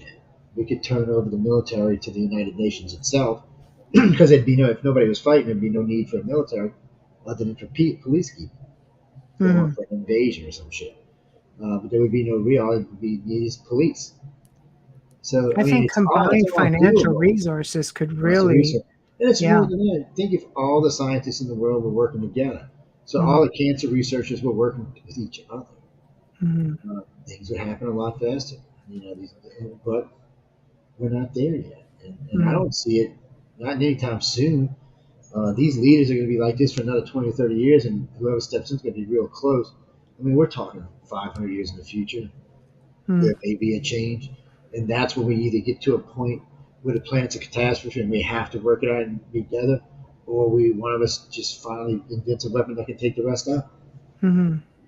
And Right. either way, it's going to happen. It just is it going to happen with a planet, and is it going to happen in a way that we don't end up having a planet that has to rehab itself for 500,000 years? I think people fear it because it's just one world government to many people. I agree that we should have one world government, one currency.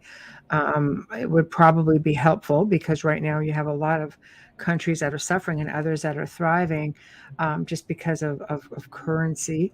So if everything was a more even keel, yeah, I think it would be a good thing moving forward. However, a lot of people believe one world government is with one person at the helm, it can be very, very dangerous.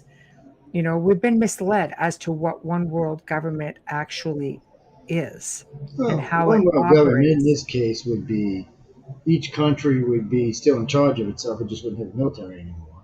Right. Everybody would have to abide by a certain type of rules, a certain type of democracy or republic, Hmm. whatever it may be. Everybody have to agree on it, and that's Hmm. just the way it would work. And Right. in any kind of disasters or any kind of peacekeeping, it would be automatic. There'd already be this much stuff because each country would have to put up each year, and then if something happened, each one would have to give out X amount of technology and people. So it would be we'd all be sharing technology. Everything would be moving at a much faster rate. So they pretty much prove that religion, which regardless what religion you may be, set us back at least 2,000 years. Stuff like the burning of the Library of Alexandria probably set us back 1,000 years. Hmm. The stuff we lost at that library is irretrievable. And it's the stuff that was under the Sphinx is gone. It's all of that stuff is stuff. These were great libraries that now no longer exist, not including how many were destroyed in other wars along the ways. Stuff in Europe that was destroyed in World War II. It's just we're our own worst enemy, and then religion is preaching that technology is bad and evil. So it makes it hard, people for come on, look at Leonardo and Michelangelo. They risked being hung or put on the rack for what they believed. Hmm. It's science, and if they could have been Galileo, allowed, yeah, if remember they could have him? been allowed, yeah, if they Yeah. could have been left alive to openly do what they wanted and collaborate, Hmm. they would have brought us 500 years more into the future. Hmm. I mean, Leonardo alone, but then you've got what's his name, the one that predicted everybody, Nostradamus. Notre Dame, Yeah. him as well. So you've got great people that were back in the time that were changing the way we looked at science, but of course were heretics and could be burned or stretched or racked or whatever. But So see, I mean, that's what I'm they kept saying. back on a lot of this stuff. You have this big organization at the time, all the people you mentioned, like Galileo, Da Vinci, the Nostradamus. These are people that were pretty much ruled by, the church at the time was Oh yeah. really had a So firm hand in think that. about today if all the countries were just like America, and I don't mean that in the way we rule, but as the way we share technology inside of our country. Yeah. So we got Elon Musk, and what before we just talked about just a little while ago in the space program. So just think about all the rest of these people on our planet who could be working with these four. Hmm. We could be in deep space in less than a decade. Hell, Imagine we if might even Tesla had break. been allowed to keep doing what he So was I'm doing. saying we may break light speed or worm tech in Mm-hmm. 2 decades if we let everybody work together. But no, it's like the Mm-hmm. pharmacy companies. If you took that away from them and put that into a group of doctors, a group of doctors from around the world, I guarantee they'd cure cancer in less than a decade. Mm-hmm. completely. They'd probably cure a lot of other things completely. Right. But they don't want to go there. Right. Right. You know, I agree with you. I think it's a point where it's a lot of reframing that needs to happen, and I think it's difficult right now. We're all trying to just recover from a pandemic over the last couple of years, and it's created so much division. And is it the people who've created division, or is it the governments that have it's the created the government and the division? media that's created the Right. because So, you can go back, like I said, you can go back to yeah, Ronald Reagan and Bill yeah, Clinton in this country. We were mm, united. Bill Clinton, both sides worked together. They got a lot done. yeah, Under yeah, Reagan, both sides worked together and they got a lot done. Now they always hate each other like usual, but the countries were moving forward under both those presidents. Made right. great strides. One was a Democrat, one was a Republican. No Hmm. big deal. Then all of a sudden, you know, Clinton leaves, and then we get who we got? Baby Bush. And Baby Bush was, I don't want to get into politics, but he had Darth Cheney working for him, so maybe Darth Cheney might know about aliens. Him and Daddy Bush might have both known about aliens. There Hmm. was something, but I know Daddy Bush did. I don't know if Darth Cheney did or not. Darth Cheney is Vice President Cheney, if anybody wants to know what I'm talking about. Right. So somewhere around 6 years into his term, maybe 7 years in, the country started getting divisive. And then Obama came along and it got more divisive. And then by Obama's second term, we hated each other. And then, of course, here comes Trump. And Trump just like drives the stake right in everybody's heart, and we hate each other that much more. Now we've got, well, I can't remember this guy's name. And it's even worse. Hmm. And so we need a uniter. We need a war where you need a uniter, which we don't seem to have either one.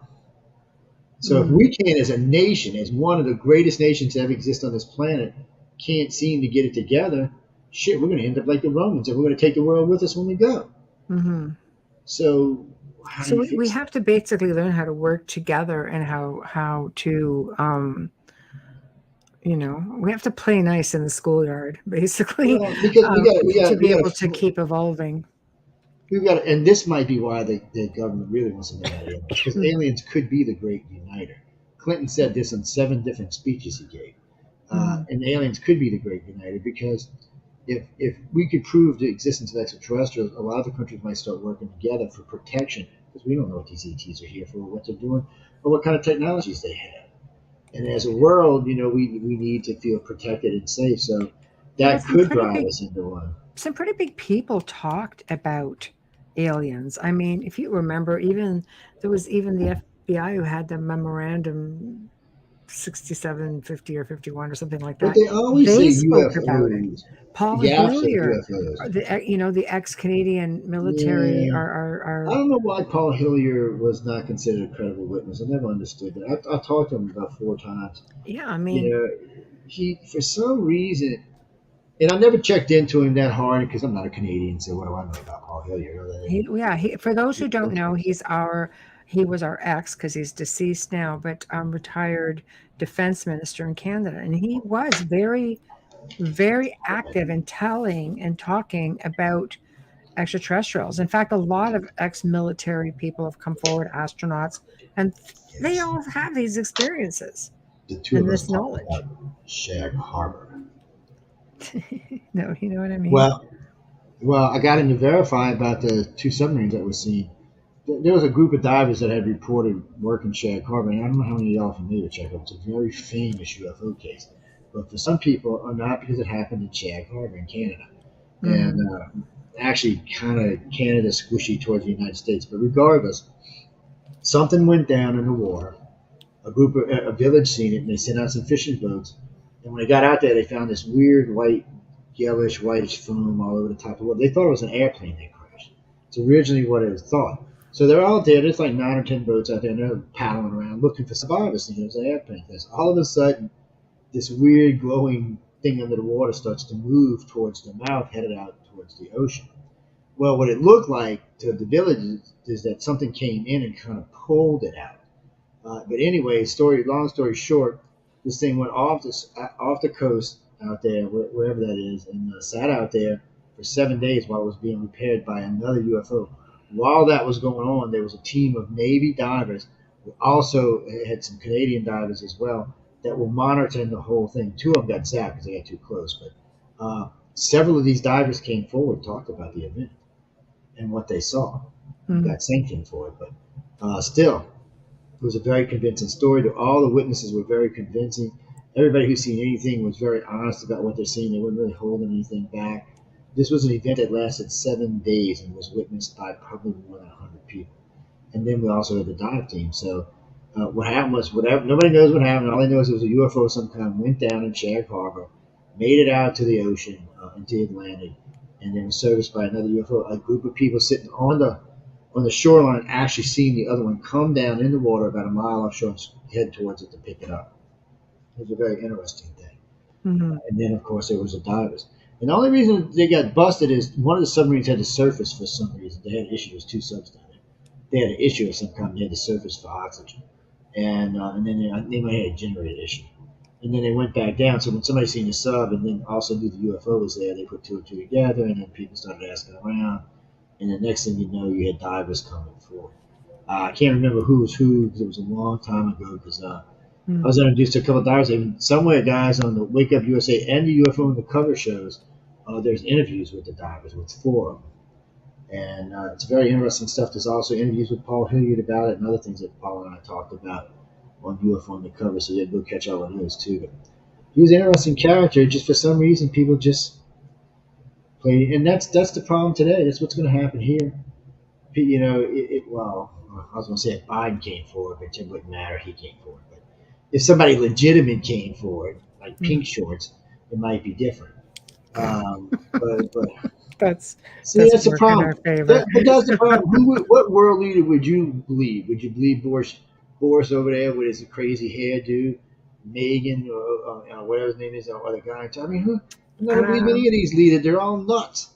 So if they tell me aliens exist, I'm gonna be like, oh, maybe you need to check into the local funny farm. No, but you know what? I mean, if you see it for yourself, I think, Zach and I made a point.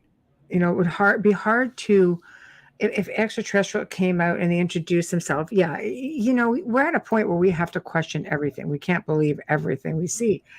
But with that being said, there's a lot of people having individual experiences. I mean, freaking millions of people having individual experiences with extraterrestrials. They're having contact. They're having experience, like they're experiencers or abductees or whatever the case may be. There's a lot out there, and people are saying, no, these things are definitely real. Now, media has definitely, played a part in making it really scary. There have been other, researcher and ufologists who have basically said, no, you don't have to fear. But I don't know, maybe that's what you need, is somebody just to come down be very benign species or race to come down and say, no, we do come in peace. We are. And then we'll kill them and eat them. What is wrong with you? If you're reptilian, have you never watched? Oh, you mean you guys would kill them and eat them? No, you can't be walking around you. People in India and China are starving. Out comes Martha. Boom. Down. I'm just saying, India and China and South America, people are starving to death. You can't be no benign aliens walking around here, especially if you look like food. Oh my God, we'd be eating them for sure. It's hey, look, it might be like prime rib or something. You just have to understand too, with people in different parts of India, they're very, very spiritual. They are. They're also very, very hungry. And the Buddhists, and there's a lot of people who are. I've seen Buddhists giving to starving bellies. So. I can't even engage in this right now. You give me trouble. Just being honest about it. Just no. Now, if you really want the aliens to make an impression, come down, cure cancer, give us unlimited free energy, help us to feed our people, help us to unite our planet. Then maybe, if we haven't cooked you and eaten you by then, maybe it might change. But the problem is, there's too many right now that are going to be anti-alien. That's going to be the real problem. How do you control the 4 billion people that are going? Thanks to mainstream media, thanks to, like, even right now, even this, when they did the preliminary disclosure last year in June, it left a lot of people hanging. But there were a lot of people who were waiting to hear it. And they've been waiting for this congressional hearing because this is a spinoff of that. there were a lot of people waiting to hear it, to say, okay, what are you guys going to say now? And a lot of feedback that I heard, even on news agencies that were covering the prelim, they're saying, oh, just as we thought, nothing. Right. And now people, they're a little bit like, okay, so at least they're playing ball a little bit. They're going to start disclosing a little bit to the public. This is great. People are happy, even with baby steps. People are happy to get something. It's better than nothing. So they're like, okay, this is good. They want us now to keep our eyes on the skies and start reporting it. Okay, we feel involved. Okay, this is good too, right? The people are becoming a little bit more open-minded now, because it's almost like they've been given permission to. For those who felt like they didn't have it or maybe needed it, there's those of us who are like, no, crap that. We see things all the time. But then you have those others who are like, but okay, So now this is our duty to do this. So if Bubbles was to take off her disguise and go walking around D.C., what do you think would happen to her? Man, they'd have her up on the table Bubbles is immediately. cute. She'd be fine. I'm just saying, I don't want, she'd have to go all light beam. Not like some big old ugly reptilian. I'm just saying, she'd have to go light beam on them or something. Yeah, no. But right now, half our governments won't want to dissect an alien if they got their hands on it. It's true. You're not wrong on that. But that's the thing. Like, even just getting comfortable with UFOs or UAPs. I think right now people feel like, okay, so this is like, especially like really patriotic people, they're gonna be like, okay, this is our duty to do this now.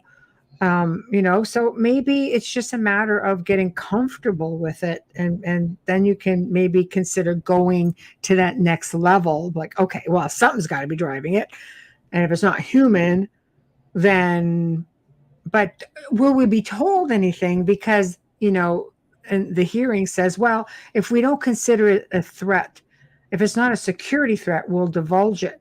Okay, so are you just automatically going to assume it or make it a security threat so you don't have to divulge it? Like, these are all questions people are asking, Well, if it's something that's top secret, they'll do that. Or if it's something they think might be weird, they might do that. Yeah. It's, we're looking for ways to get faster technology because, unfortunately for us, a lot of our companies sold technology to China, so now they're knocking on the door. Yeah. Russia might be fading, but they're not. And, like Elon Musk said the other day, Americans like to work 4 hours a day and Chinese work 13 hours a day. So it's a big difference. He meant that as a slight because we used to like to work, but Americans got fat and lazy. That's be another reason for aliens to come around. But what do you think Xi Jinping's going to do when an alien shows up? Especially if they come talk to us first. You might take that as a slight disrespect. At the turn of the century before last, when we're pretty sure the human type aliens made contact with the Germans, was probably around 1910, 1909, 1911, somewhere up in there. We're pretty sure that's what happened before World War One. They were given technology. They were given some type of saucer, and you could tell because between 1911 and 1913, the Germans built 6 prototypes of saucers. They just couldn't get them going, right? Yeah, and they did weird stuff like they made a tank out of one, and then Hitler I think it was in 38, 39 also did it. So then in Hitler's book, he mentions fair-haired, blue-eyed angels that used to come talk to him about doing genetic experiments. I've never heard of angels talking about genetic experiments. Aliens, on the other hand, might be different. Angels, I'm not so much sure about. I don't know why angels would want you doing genetic experiments on twins. That just doesn't sound very angelic-like to me. So that sounds more extraterrestrial. Like, we already know that human aliens were already kind of pissed because the reptilians interfered with whatever the hell they were doing when they originally got to this planet. They just interfered. Reptilians felt the need to interfere with whatever slave race they were creating.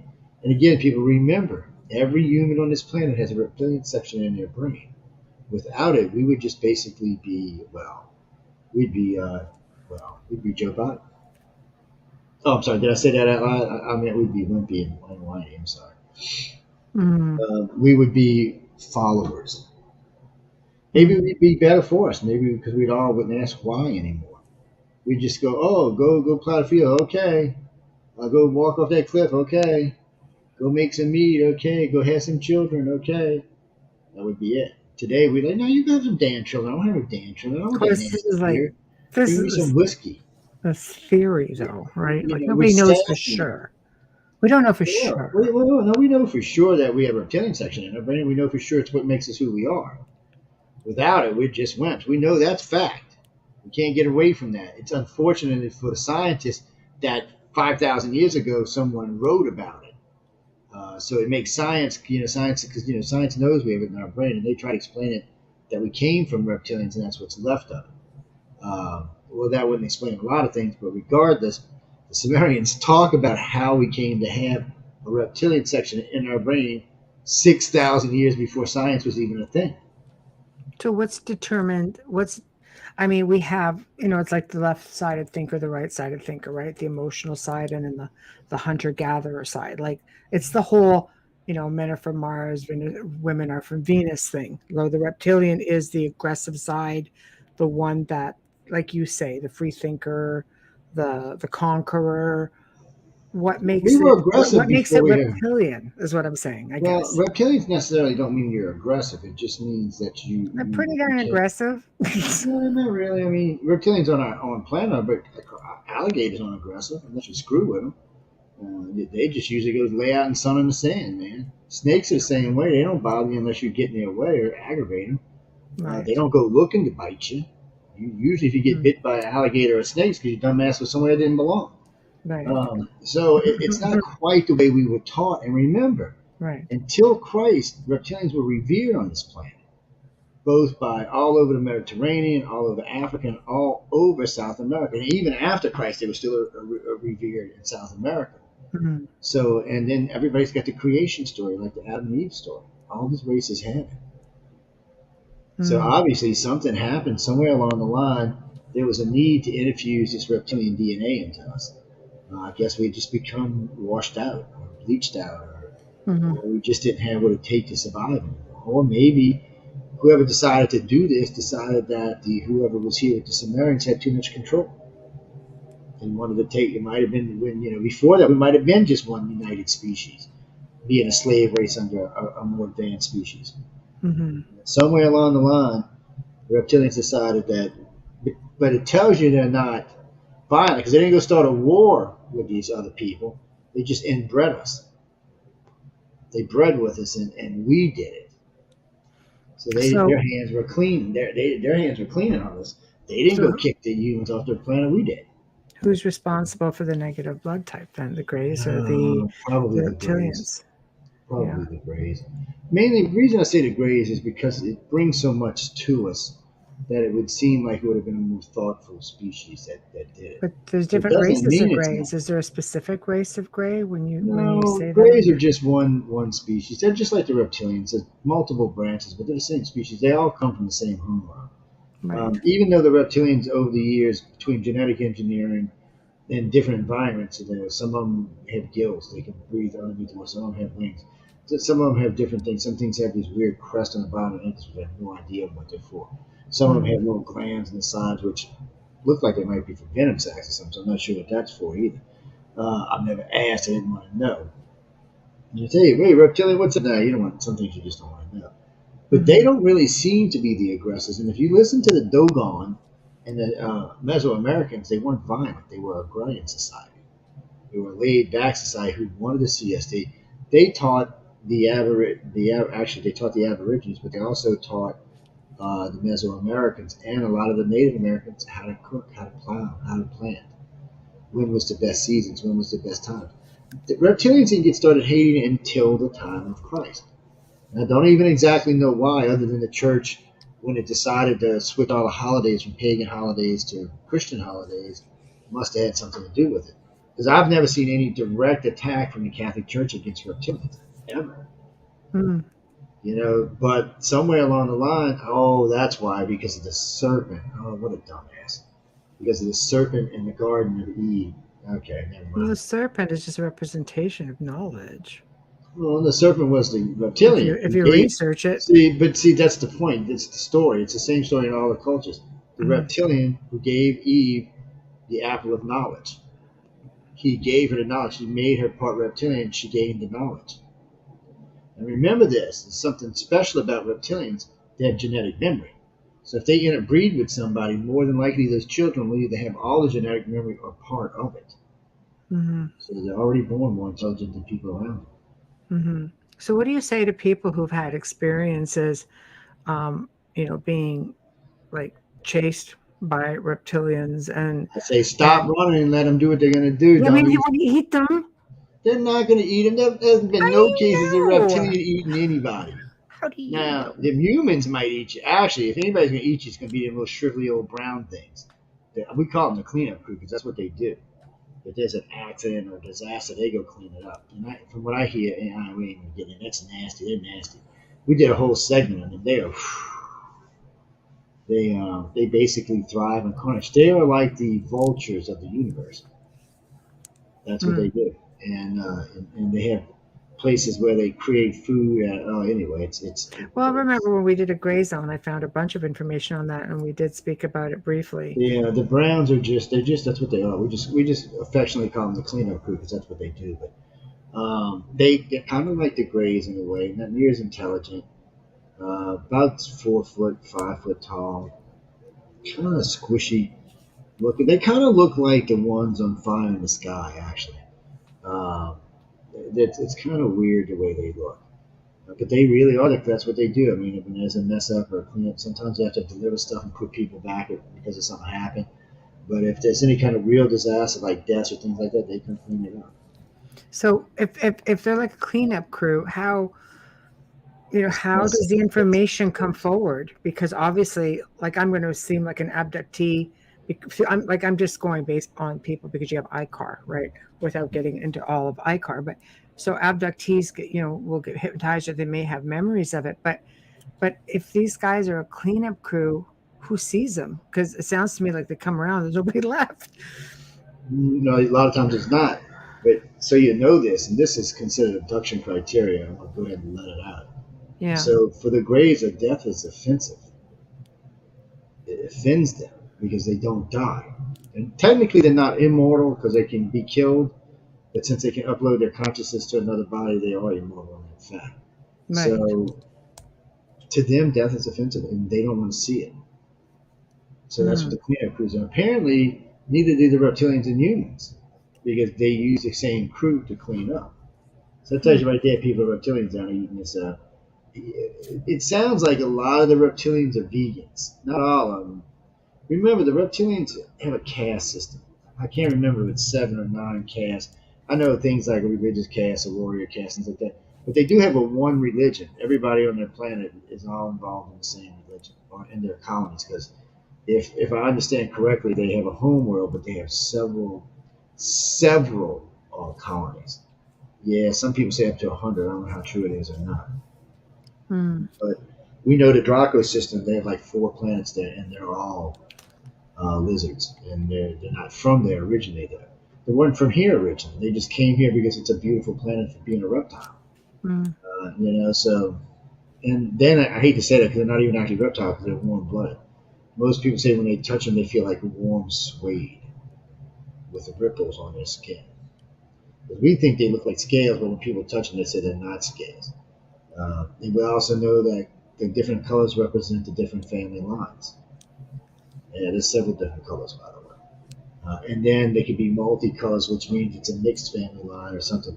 So somehow or another, when you breed with another one, that's the color that comes out. But if there's 2 breed with I guess an interracial thing is what they would consider, then it's more like a rainbow effect. Mm-hmm. That's a good thing, Bubbles. The silver gray. Bubbles, the silver gray. Well, Blue gray. Okay, we'll go with the blue gray. Okay. well, I'm it's channeling interesting. somebody. It's interesting. I'm hoping that we'll be able to, I don't know why everybody delve a always bit wants to make the deeper. reptilians so evil. Just because there's a few crocodiles that like to eat people in the Egyptian, river, You know like what? the Nile. It's just a lot of different, like yourself doing radio. It's different for you because you deal on a much larger scale because of the organization, and for me, I just have a lot of people who reach out to tell stories because they either want to be on the show or they've written books What or is a natural fear of and reptilians? It's well, like no, but people actually aquaphobia. have had experiences, and is it a natural fear? For sure. But when you have somebody say, "Oh no, I was chased and they tried to freaking eat me," I'm just like, oh, that sounds a little bit serious.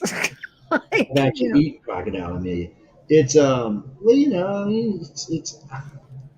I've had what we would consider not positive reptilian experiences, but they're usually more to deal with things like sexual contact or certain types of experiments they want to do.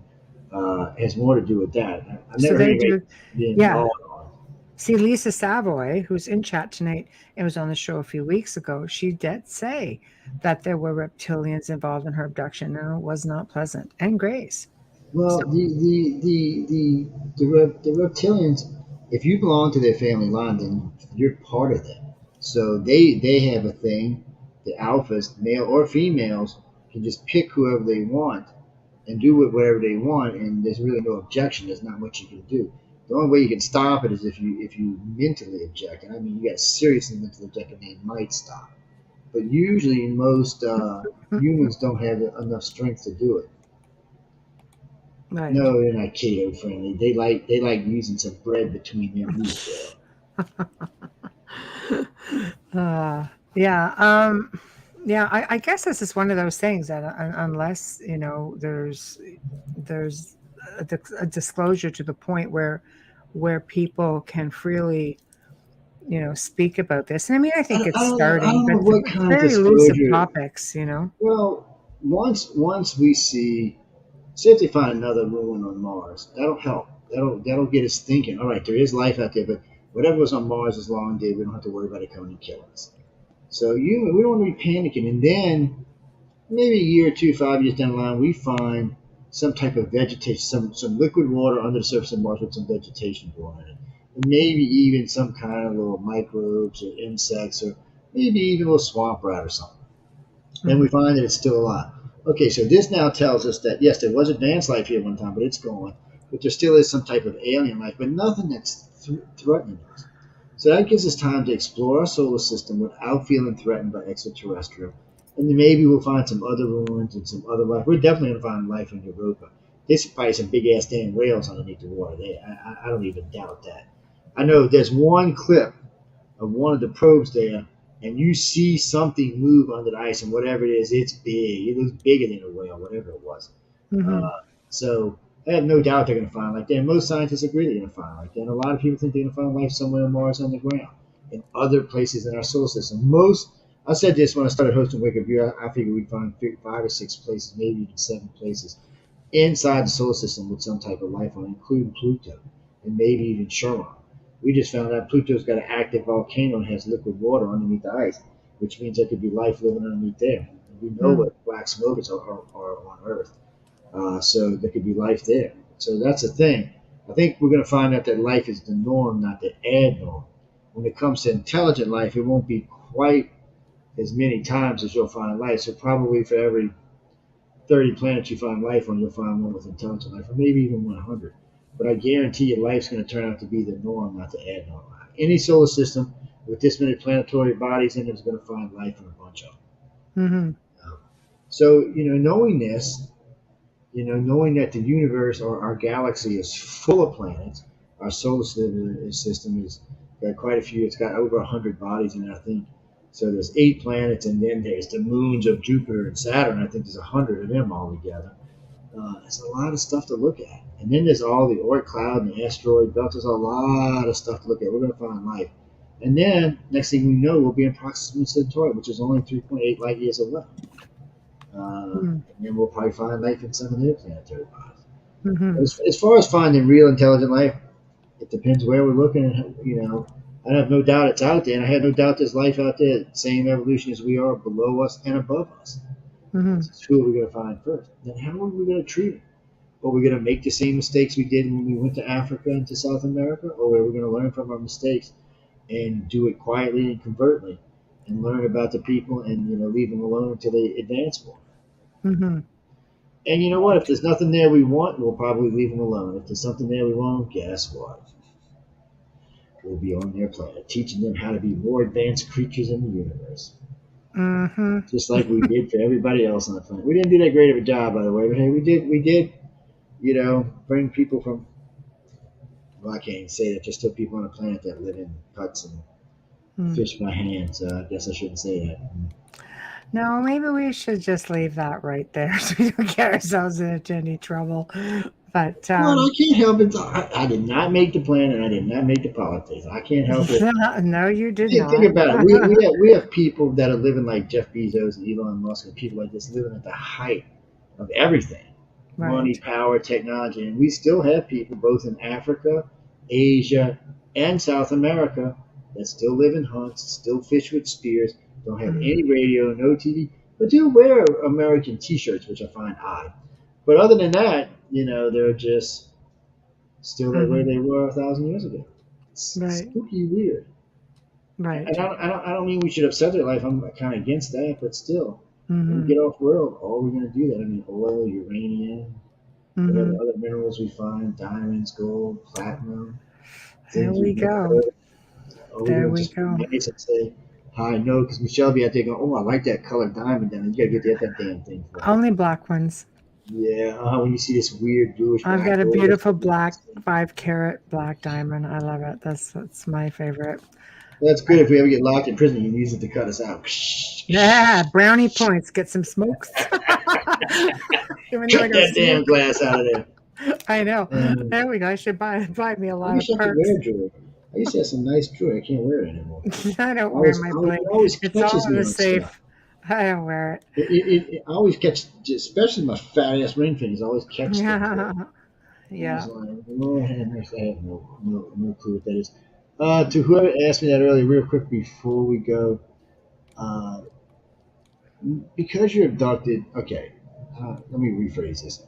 Yes, you're special because you're abducted. Now, you're not probably special in the way you think you are, but you are special in the fact that your family was one of the original families way back that was Right. abducted. And they've been following the family line ever since. And family lines expand. So they keep following them, even though people get dropped because, it's a dead end, they don't have children, or the children they have are not going to have children or are not part of the program because they're not at the level they need to be. So it varies all over the place. But yes, I mean, you are special because you are a contactee. So in one of these days, they'll Mm. tell you why. Uh, and I'm reading Amelia's cards later tonight with the cat cards. I know. I'm Okay. breaking out the cat cards. Yes, I ain't read these cards in 12 years. These evil ass things. So, with that being said, um, we're going to say goodnight. Before we do so, we're going to basically thank our sponsors, Folgers Coffee. Thank you for being you. We appreciate you. We love you. Thank you. Big Yes, you're thank you to even good Dr. cold, by Snick. the way. Big thank you to Dr. Snick, aka Justin Snicker. Remember to tune in to the International Public Radio, UFO Paranormal Radio, UFO Gods and Extraterrestrials. Those are the network YouTubes. Go and show them some love. Subscribe. Find Amelia and I in the Outer Realm on Facebook. Do the same, please. If you're looking to send us a message, please do so at the Outer Realm contact at gmail.com. That's the outer realm contact at gmail.com. Tomorrow night, we welcome the return of Brad Olson. You guys loved him the first time. You'll love him the second time. He's going to be discussing his second book, Future Esoteric. I have basically been delving into it, and I can assure you it is going to be a fantastic segment. So until then, have yourselves a wonderful day tomorrow, wonderful evening tonight, and we shall check you guys out. Well, you should check us out tomorrow. See you in chat. Behave. Be good. Bye, Joe. Thank Stay you. out of trouble. Bye. Bye. Stay out of trouble. Shh. Shh.